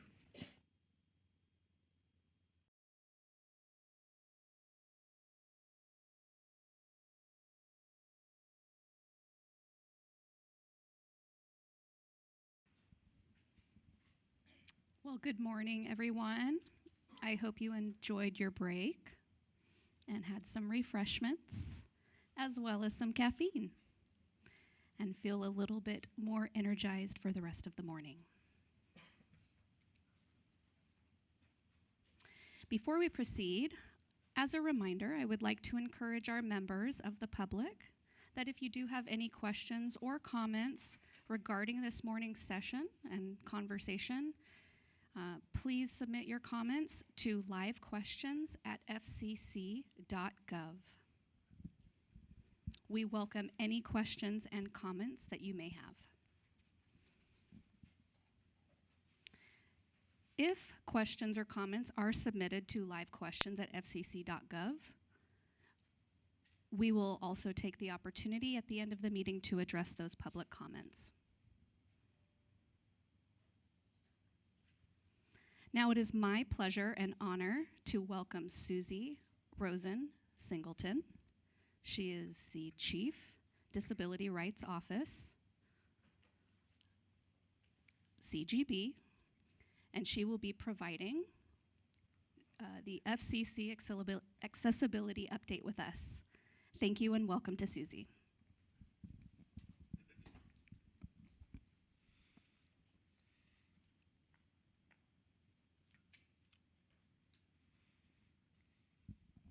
Hello, everyone. Susie here. I'm also joined by my colleague, Michael Scott, who will be also providing some of the updates as well. But before I get started with the updates, I just wanted to share with you that this month is very special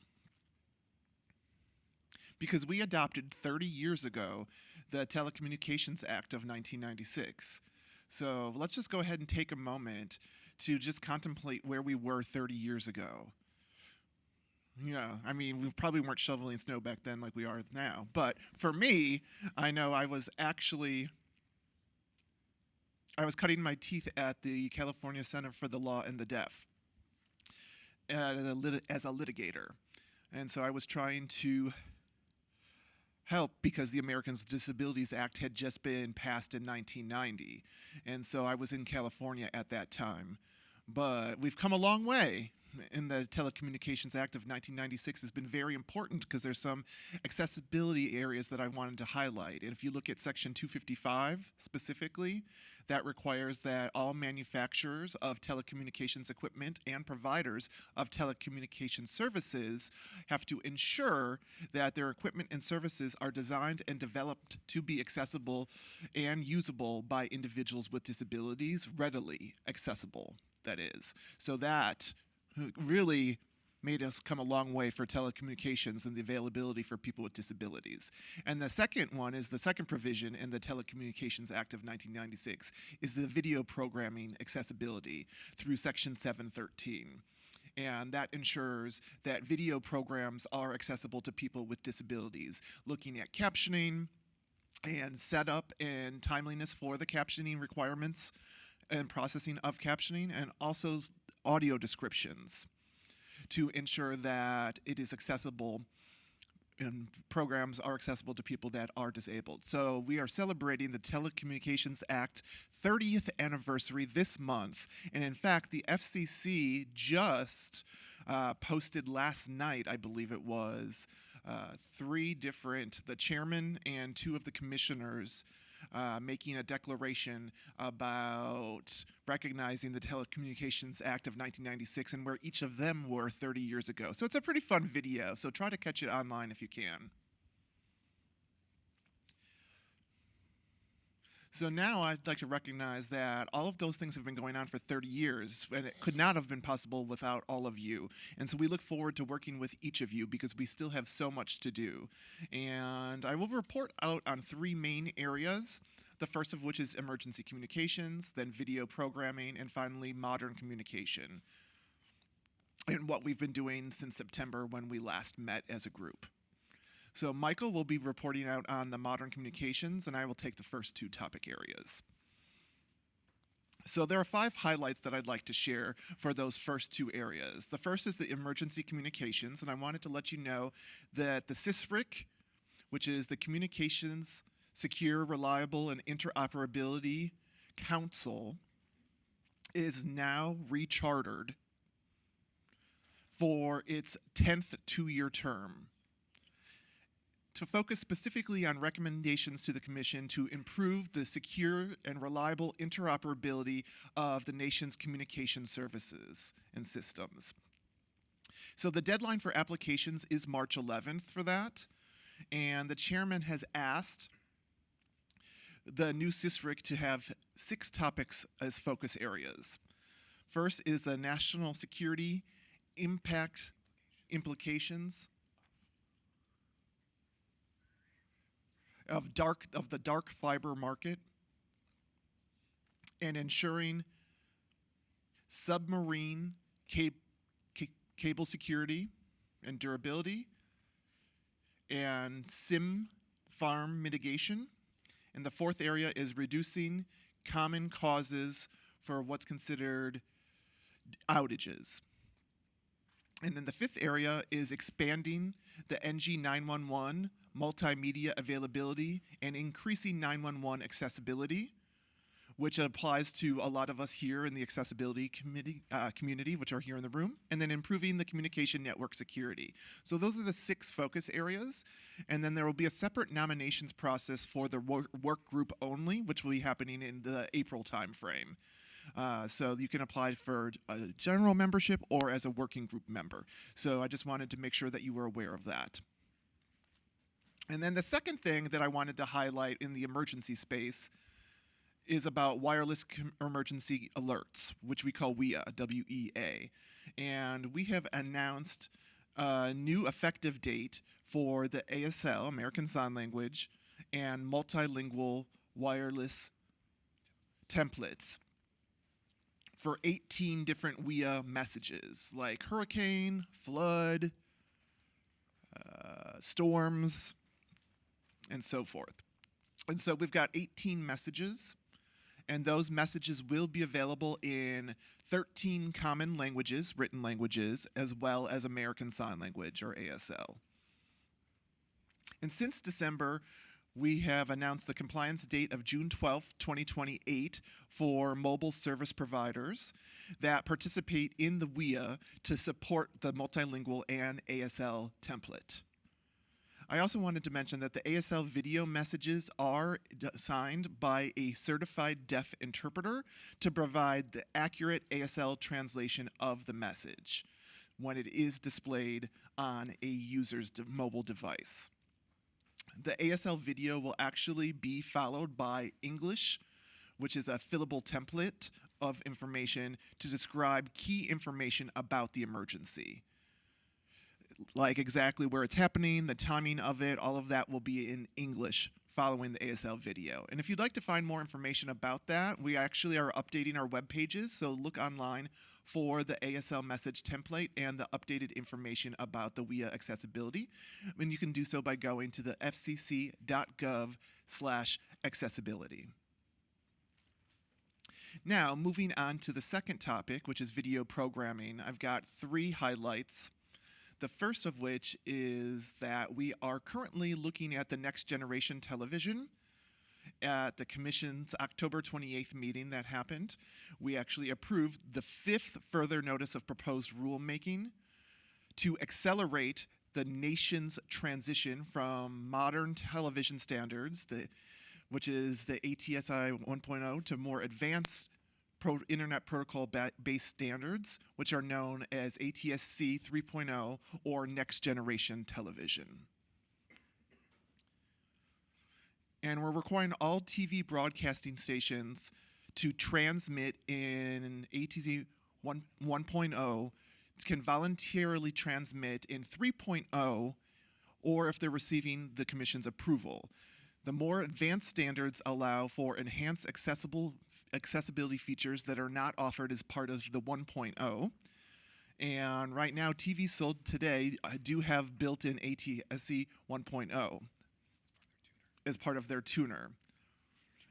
2.0 is not backward compatible, but ATSC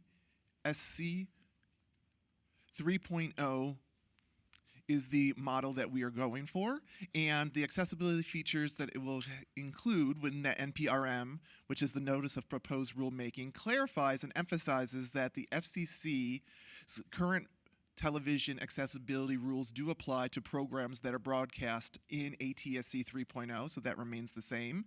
And we are seeking comments on the following. What, if any, specific changes to the current rules are necessary to clarify the current video accessibility requirements? And they do apply to ATSC 3.0. And whether or not we should require 3.0 broadcasters and video manufacturers to provide advanced accessibility features like multiple audio streams, or not just limited to SAS, which is just one secondary auditory live stream, meaning oftentimes in Spanish. We could have 20 different languages with this feature, really unlimited if you think about it. And so whether we should require that or not, which could be available in 3.0. And then also the closed captioning placement, so where the consumers can actually choose, because it can be frustrating for consumers when the captioning is stuck in one place and there's no ability to replace those captioning to different places on the screen, where 3.0 will allow that option. And then the speed of which is being displayed, the captioning, the font color of the captioning, and the style, and the weight, meaning, you know, how large the font is and how it is displayed on the screen, as well as sign language integration, so that you would be able to have a placement like picture-in-picture, or PIP as it's known, so that there could be sign language. And we're already seeing that in some places where there are some programs where you can add in the sign language and it's going throughout the whole program, and it's an overlay that they use to be able to show that. So that's a nice option to have as well. Also, the other question is, should we require MVPDs to pass through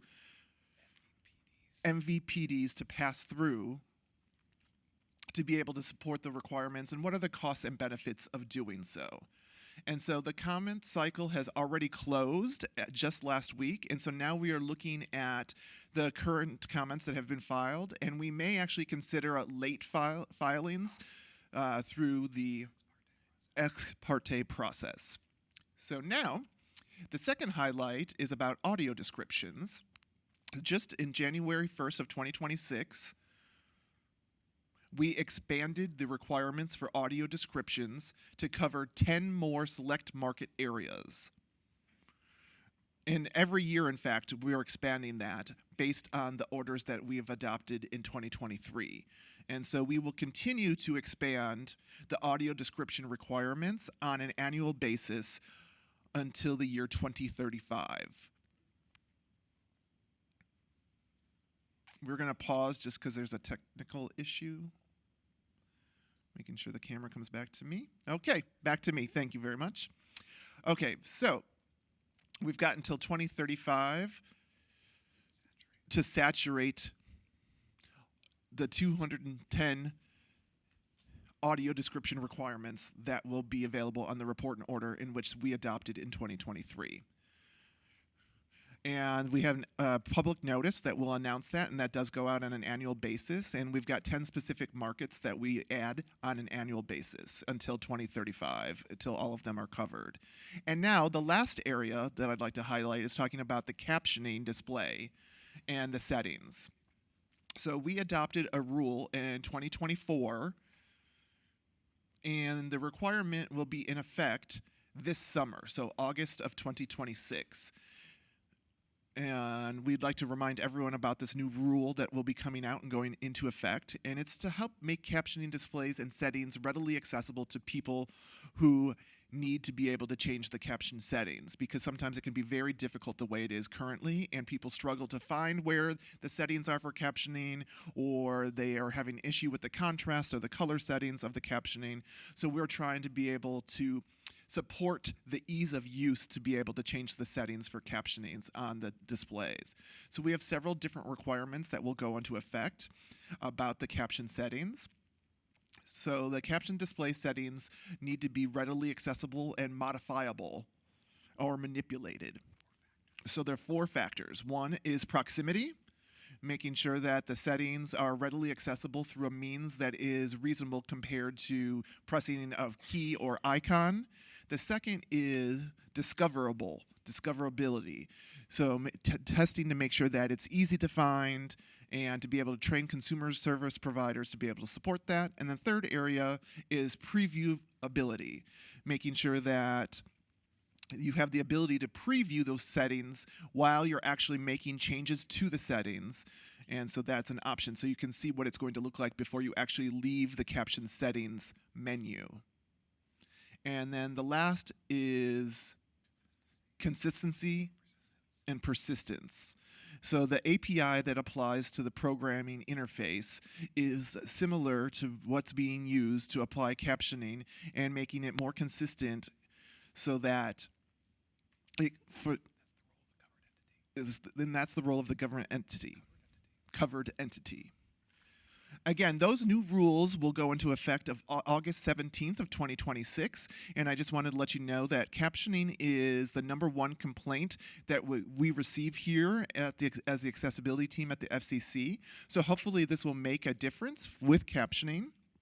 And before I pass it over to Michael, I did want to emphasize that the FCC is committed to resolving any accessibility concerns that fall under the FCC's purview. So please reach out to us at fcc.gov/accessibility, or feel free to email us at dro@fcc.gov, or you can call us at 202-418-2517, or if you use American Sign Language, you can call us through the video phone, which is 844-432-2275. Also, I wanted to let you know, like Kayla was mentioning earlier about outreach that's being done, we in the Disability Rights Office do also use that to be able to share information and disseminate information about the FCC's accessibility work. So please subscribe and email us at accessinfo@fcc.gov. And anytime we get new information, we're make sure that we distribute that to the listserv. Thank you very much, and at this point, I'd like to go ahead and turn it over to Michael. All right. Well, thank you, Susie. So we just have a few more items that we want to bring up that the accessibility team, the DRO team, is keeping an eye on. The first you heard about a little bit earlier today towards the transition to the all IP interconnection for voice services. Generally, that item is to improve access for public safety, consumer protection, and competition, with the broadly with the idea that the FCC proposed not to enforce by December 31st, 2028, certain interconnection obligations, which require covered voice service providers to maintain legacy time TDM technology. Specifically for accessibility, the Commission asked whether the time frame is feasible for seamless accessibility-related transitions. The extent to which the transition to an all-IP infrastructure would affect accessibility for people with disabilities, specifically whether there are still devices or services that require the use of TDM technology and how the transition would affect the use of that technology. And then can the FCC use its authority under the CVAA to require this transition in order to ensure disability access to IP-based emergency services. We are also monitoring the second further notice, broadband labeling for empowering broadband consumers through transparency, which proposes to eliminate certain broadband label requirements and seeks comment on other ways to streamline the broadband label rules. The FCC released that document back in November and established a comment period in December, with that cycle having closed in February. With regard to accessibility, certain items that were raised include how providers can comply with the requirements to ensure broadband labels are prominently displayed, publicly available, and easily accessible to consumers with disability, when there is no requirement that providers read the label to consumers over the phone, and the proposal to close an earlier inquiry on adopting specific accessibility standards for labels, such as further support for ASL, Braille, and tactile indicators.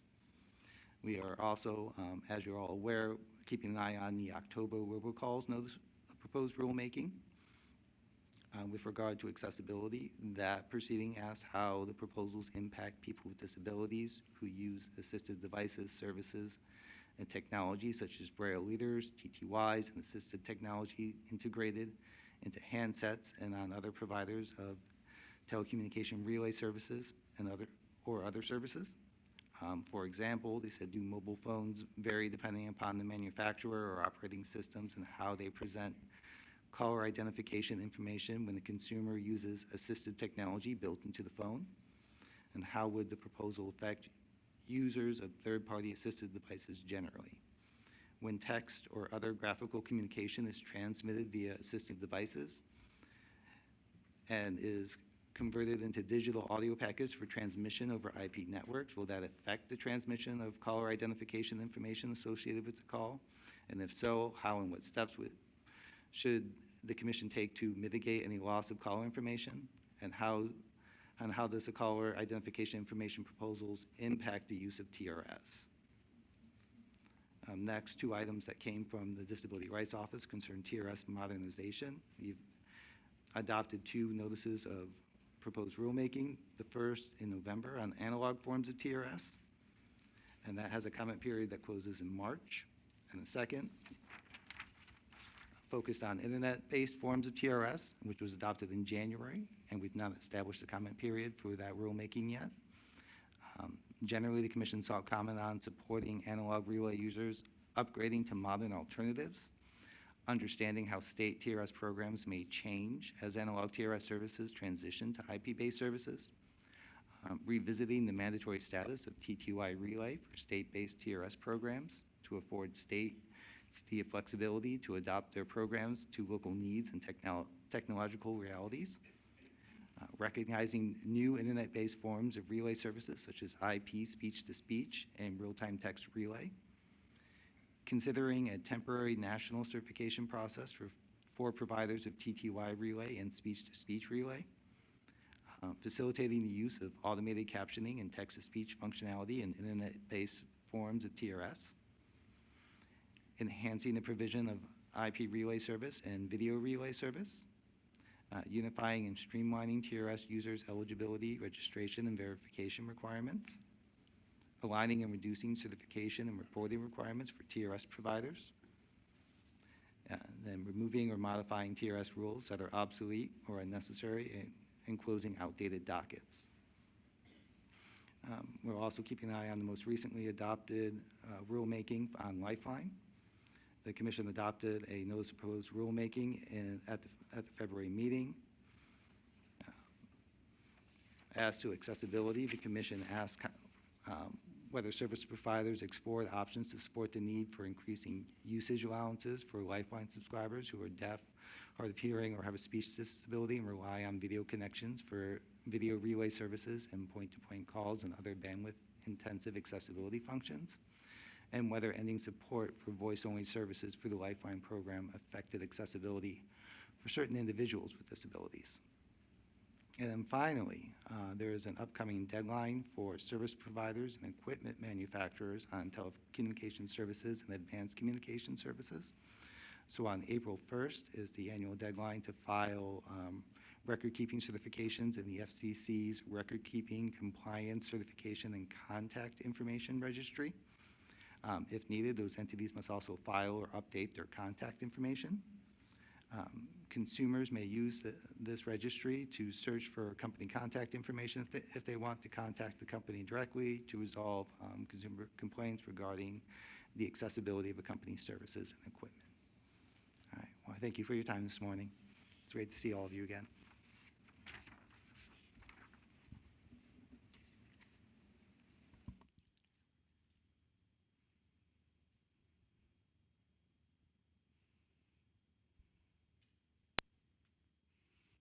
Thank you to Susie and Michael. You've provided great context and insight and substantive information. A lot of things are happening within the accessibility space in the last 3 years, 30 years, through telecommunications. So thank you. We've come a long way. I remember when it was not possible for people within a video meeting to have captioning and an interpreter, or even a time when I was growing up, there were no captions on the TV. With modifications and change, we now have it through sports programming. So thank you so much for sharing all of the updates that you have. It's greatly appreciated.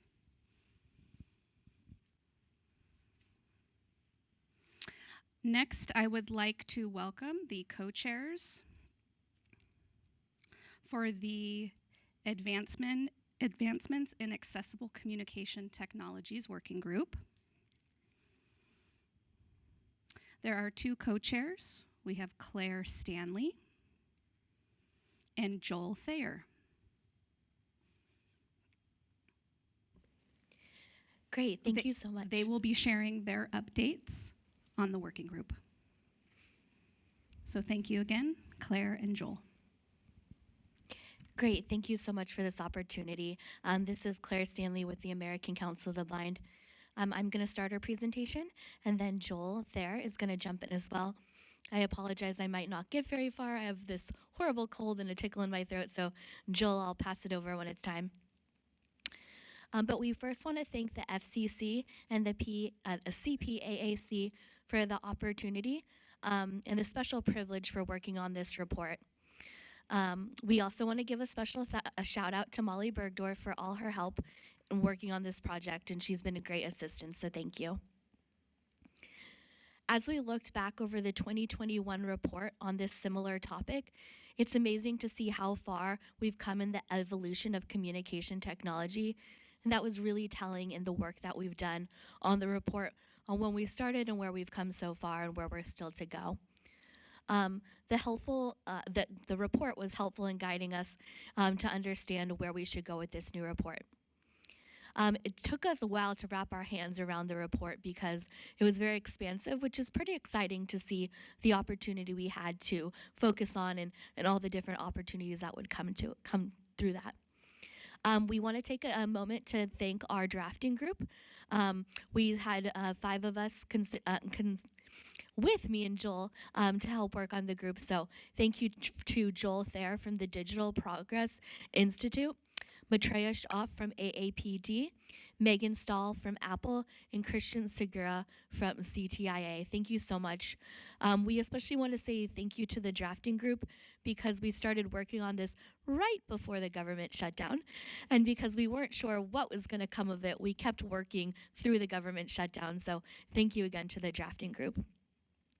We also want to say thank you to the working group as a whole, all the members. As we've been working on this, they have provided such great insight. I found it really helpful to have input both from the industry side, from groups like Apple, as well as from other advocates from groups like Deaf Equality to really help us on this report. We've come a long way, but we have a long way to go. We have a current draft of the report, and we're hoping to make some significant progress and have it ready for the spring. And Joel, I'm going to pass it over to you to continue our notes.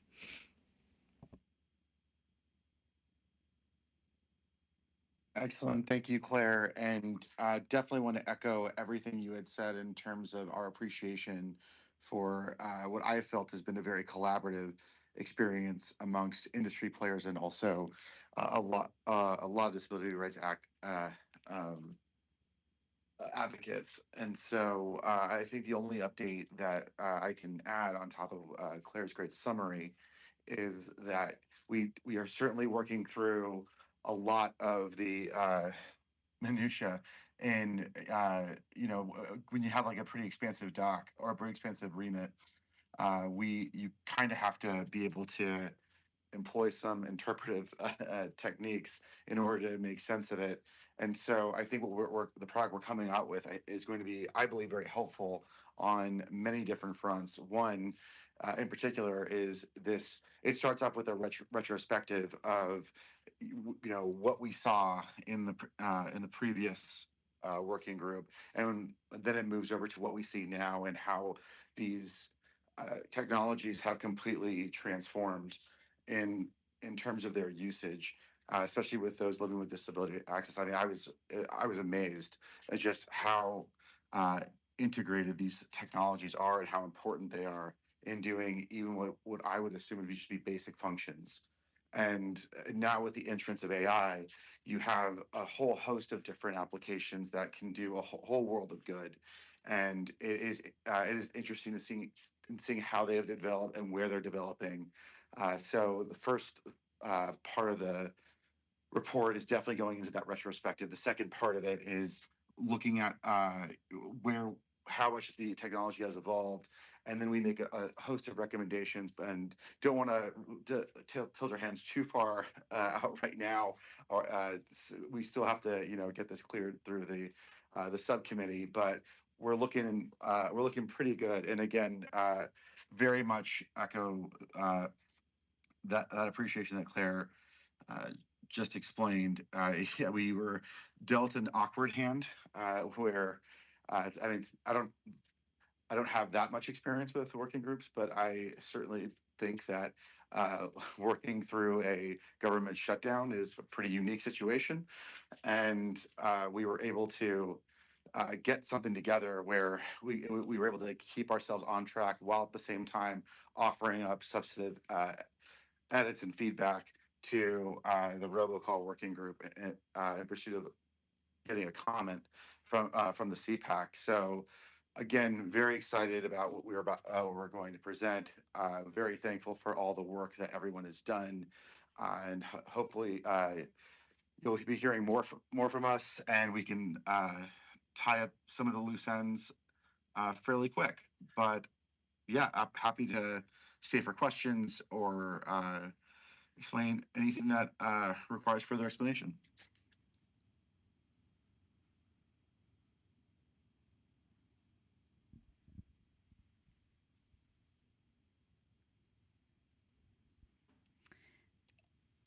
Claire, I think we Thank did a you good to job. Claire and Joel. I would also like to thank the working group and all of the hard work that you have done, especially the drafting committee. I know how much time must be spent and the attention that must be put into drafting the report. So again, thank you for that effort. Next, I would like to welcome our next working group, which is protecting consumers through advancements in robocall mitigation efforts. And I'd like to welcome the co-chairs, Angela Dace and John Brault. Thank you. Thank you very much. This is John Brault from the National Consumers League, along with my co-chair, Angela. We lead the Robocall Mitigation Working Group. Before I sort of get started on our report out, I did want to say a special note of thanks to our DFO for the working group, David Perez, and the working group liaison, David Savaline, who have been with us every step of the way, joining all of our Zoom calls and providing invaluable support to Angela and I and to the entire working group since we were formed, which was back in September. So what I'm going to do is I'm going to kind of recap what we've been doing since September, and then I will hand the mic over to Angela to talk about what we will be doing going forward between now and when our current charter expires at the end of September of this year. So over the last 6 months, the Robocall Mitigation Working Group has been involved in a collaborative and rigorous process. The RMWG is made up of more than a dozen organizations represented here on the CPAAC, from industry, consumer, accessibility, and so I do believe it represents a broad cross-section of interests in this issue. Over that time, the full working group has met 9 times since we first convened. As others have mentioned, the accessibility working group, we were significantly impacted by the partial government shutdown in October and November. Nonetheless, we continued to our work. The group formed a drafting committee that has met, I believe, 4 or 5 times. In addition to those working group meetings, the 4 working group meetings, we coordinated with the accessibility working group, and in between all of those meetings, Angela and myself have met with our colleagues at the FCC. I think it feels like more than a dozen times, and exchanged innumerable emails to coordinate, making sure that agendas get shared, that we make sure that all of our feedback is incorporated. We were given a charge by the CPAAC at the beginning of our work in September to look at a wide range of questions related to helping how consumers and industry, working with our partners here at the FCC, can mitigate consumer robocalls, ending up on consumers' phones.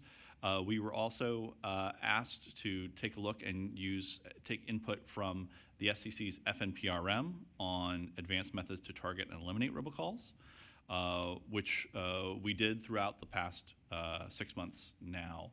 And it's been a really tremendous process. I really want to applaud the members of the working group who have always been eager to not only to provide their input. I like to talk about on our working group calls, let's take all this messy feedback that we get and try and put it together into something that can power recommendations that we can make to the full CPAAC and ultimately the entire FCC.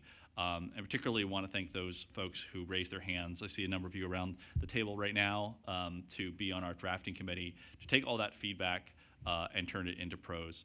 So I'm really encouraged with the work that we've done so far. It's not an insignificant amount, and I'm looking forward to what we'll be doing over the next 6 months as we move towards providing a full report to the CPAAC. So with that in mind, I'm going to turn the mic over to Angela to talk about where we go from here. Hello, this is Angela Diaz with AT&T.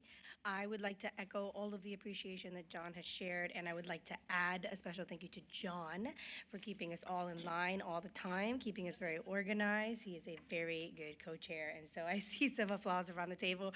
I would agree with that. And I would also like to, again, stress the thank you to all of the members of the working group, as well as our FCC colleagues who help ensure that we are always on track and in line. So picking up where John left off, the RMWG received an updated charter which asks us some more pointed questions about additional information that could help consumers and avoid harmful calls. So the working group will turn to look at some specific questions regarding caller name display and authentication signals, international approaches, sources for foreign robocalls, effective use of the robocall mitigation tools, etc. Like I said earlier, with a really big focus on how to better help consumers protect themselves with what they have on their own devices. As John mentioned, the working group will continue to meet. We're going to continue to meet very frequently as possible, and continue to have a meeting with the drafting group separately to ensure that we can stay on time and provide the CPAAC with a report that we hope will be very useful and very well received. I believe that really wraps up our updates at the moment. I'm not sure. Good, looking at John, getting a head shake. But again, thank you all very much.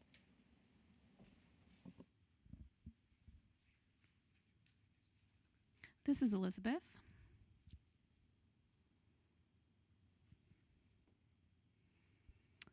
Thank you to our co-chairs, Angela and John.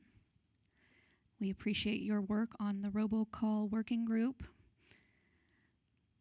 and as a whole, and for collaborating in regards to accessibility. So thank you very much. We're moving on now to the DFO, Josh Mendelson. He will be leading this next session and be sharing the public comments.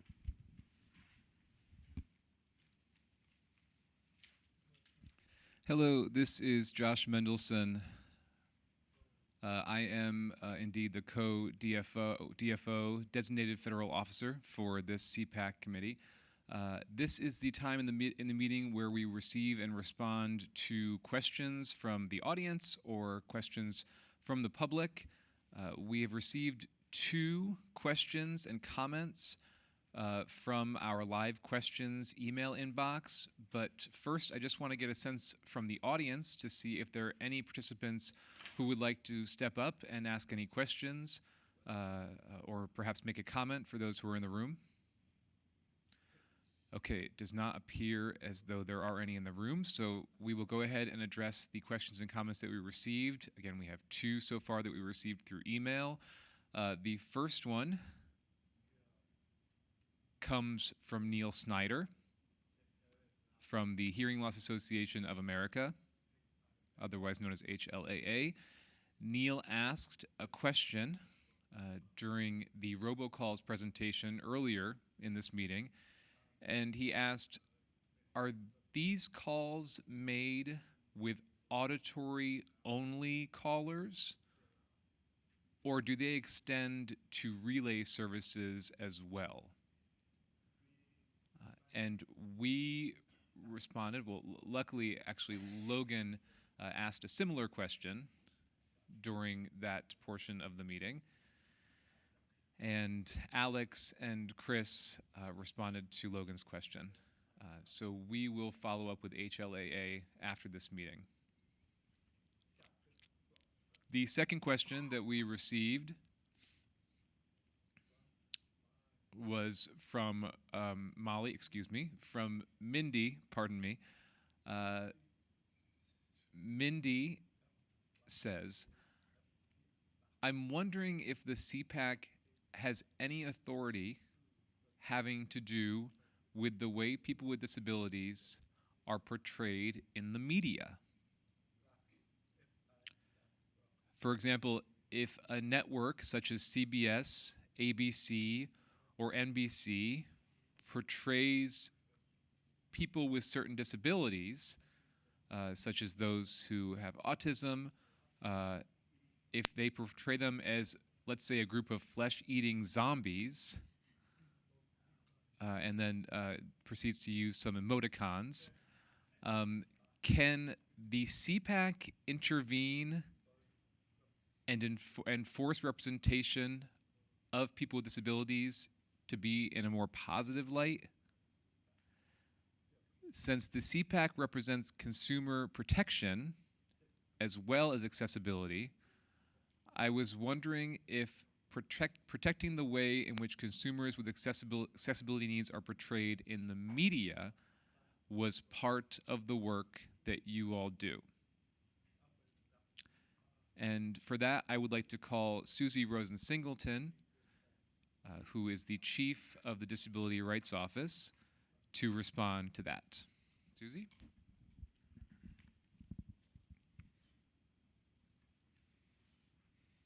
Thank you, Josh. And thank you, Mindy, for your question. When you asked whether or not the content on television, if it seems offensive, and whether the CPAAC could do something about that. So I'm happy to try to answer that question. The CPAAC is an advisory committee, and it's charged to work on specific asks from the chairman, to make recommendations to the FCC through their working groups and voted upon by the full committee. But luckily, we do have a vehicle for your concern.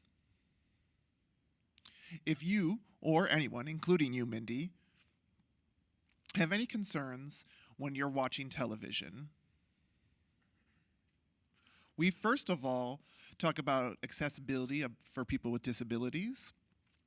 The Disability Rights Office does have accessible rules or accessibility rules to make sure that programs are accessible. And that information is conveyed in an accessible way as well. So for example, we've got rules about verbatim, and the caption needs to be verbatim. You know, whether there's any cursing that happens or, you know, whatever kind of inappropriate language, we require that the captions caption it in its entirety and does not censor it in any way. And if they beep, the captions will beep as well. So we have that in place for captioning, and then we've got, our rules are about the accessibility of programs, but there are some other concerns that our office does not handle, but we do have the Enforcement Bureau, the Media Bureau, as well as other bureaus within the agency that may be able to handle complaints about content being offensive. So we do encourage you to file with us, with the agency, I mean, and then you can simply start with us, and we'd be happy to route your complaint to make sure that it is then addressed. So what you can do is go to our website, which is fcc.gov/accessibility, and then we've got an icon or a radio button that you can just click on, and then you'll be able to file your complaint there. You can also call us, but we do not have rules around content, or not about the content in and of itself. We just have it in regards to the accessibility of the content. And so that's what our focus is. Hopefully that was helpful for you, and thank you, Mindy, for your question. And we do all appreciate you engaging with us.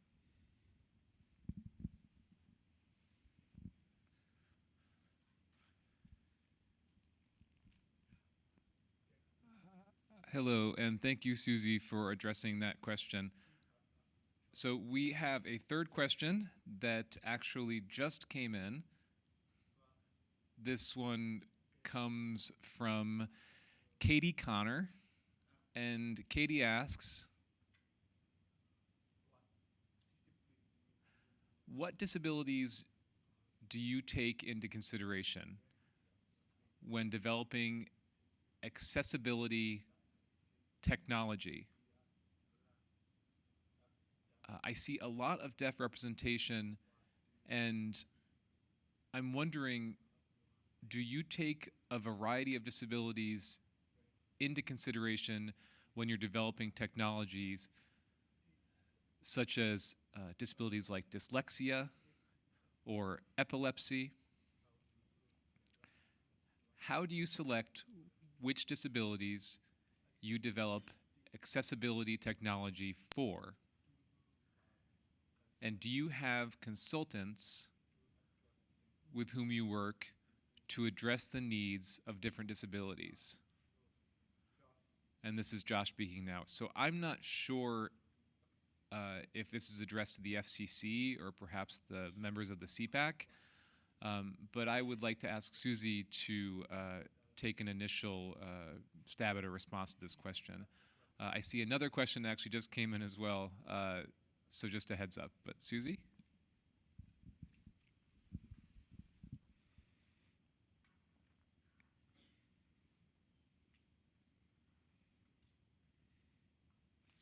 Thank you, Josh. And thank you to that person who asked that question. Katie Connor. Okay, so that is a great question. And please know that we consider the public and our stakeholders. So when we release a notice of public rulemaking,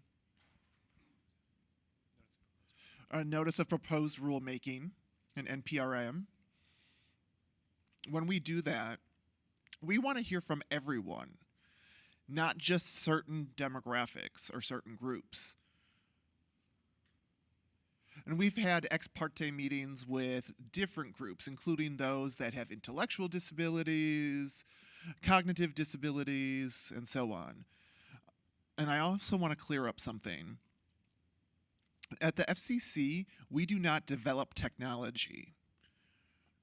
We are regulators. So we help establish what I'll refer to as requirements and best practices. So we have best practices, for example, with captioning, and so we have information on that. And we have that for providers and manufacturers so that they can then develop the technology.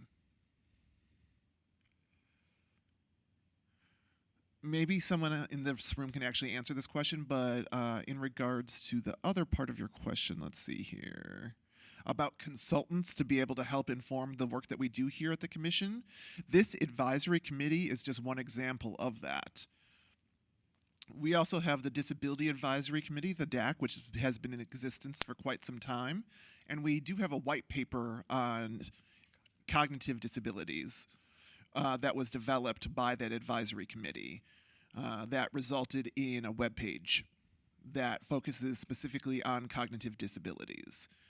And so we recognize that we do serve all people with disabilities. And we also are restricted by the state, by the statutes, that give us the jurisdiction for being able to promulgate regulations.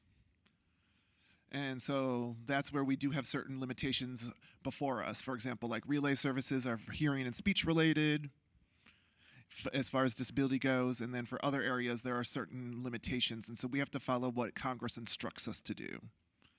And hopefully that answers it, but I will open the floor for any industry members who would maybe like to talk about their work related to accessible technology. I do know we are running short on time though, so maybe somebody could follow up with you with more information later.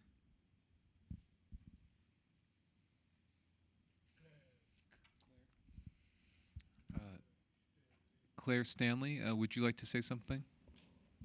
Yeah, this is Claire from the Accessibility Working Group. I'll make this really short. Just speaking strictly from our sub-working group in the CPAAC, I think your name was Katie.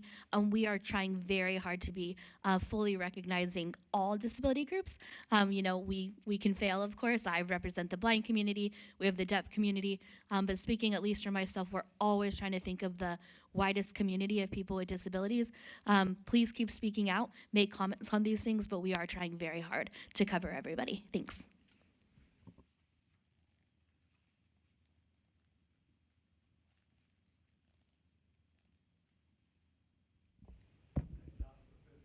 And now I will turn it over to Jonathan Mark from Google. Hello, Jonathan Mark, Google. Google strives to make all of our products accessible to all. Just a quick tip for anyone, you're welcome to go to Google, type in Google Accessibility, and you'll be directed to the landing page for our accessibility features. If any users are having trouble with any Google feature, you can also talk to support in a variety of ways, and we can offer that support to help you use our products.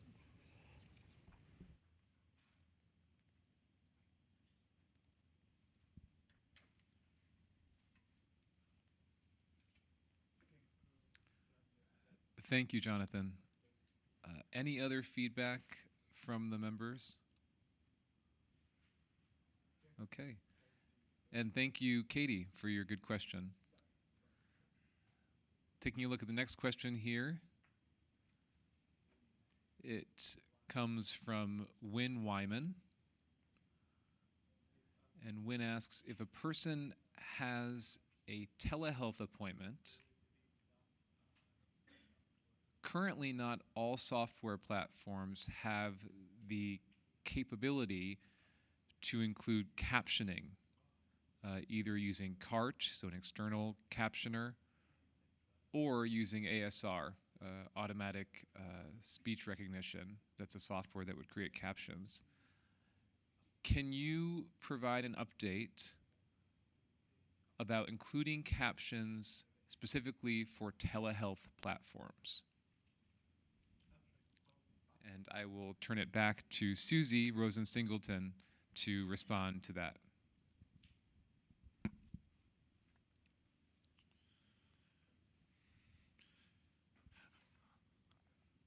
Where's the name again? All right, thank you for that question, Wynn. The telehealth platforms are so important, especially when we were going through the COVID pandemic. That was really the only way that you could get some medical assistance. So we understand the importance of the accessibility on telehealth platforms. Having said that, we are thrilled that we are able to work and have been working on IVCS, which is the Interoperable Video Conferencing Service. And that set some requirements that will hopefully impact telehealth. I'm not sure the exact date, but there will be some requirements for captioning. However, there may be other laws that may be applicable. So I encourage you and anyone who is having any problems with telehealth platforms to file with us so that we've got a team who can focus on those accessibility complaints. And we also have a team that focuses on advanced communication services. And that would help to be able to evaluate the situation and to be able to work with you and also involve the entity to be able to come to a resolution of your concern. Do you have anything else to add, Michael? Okay. All right. So thank you. That was a great question.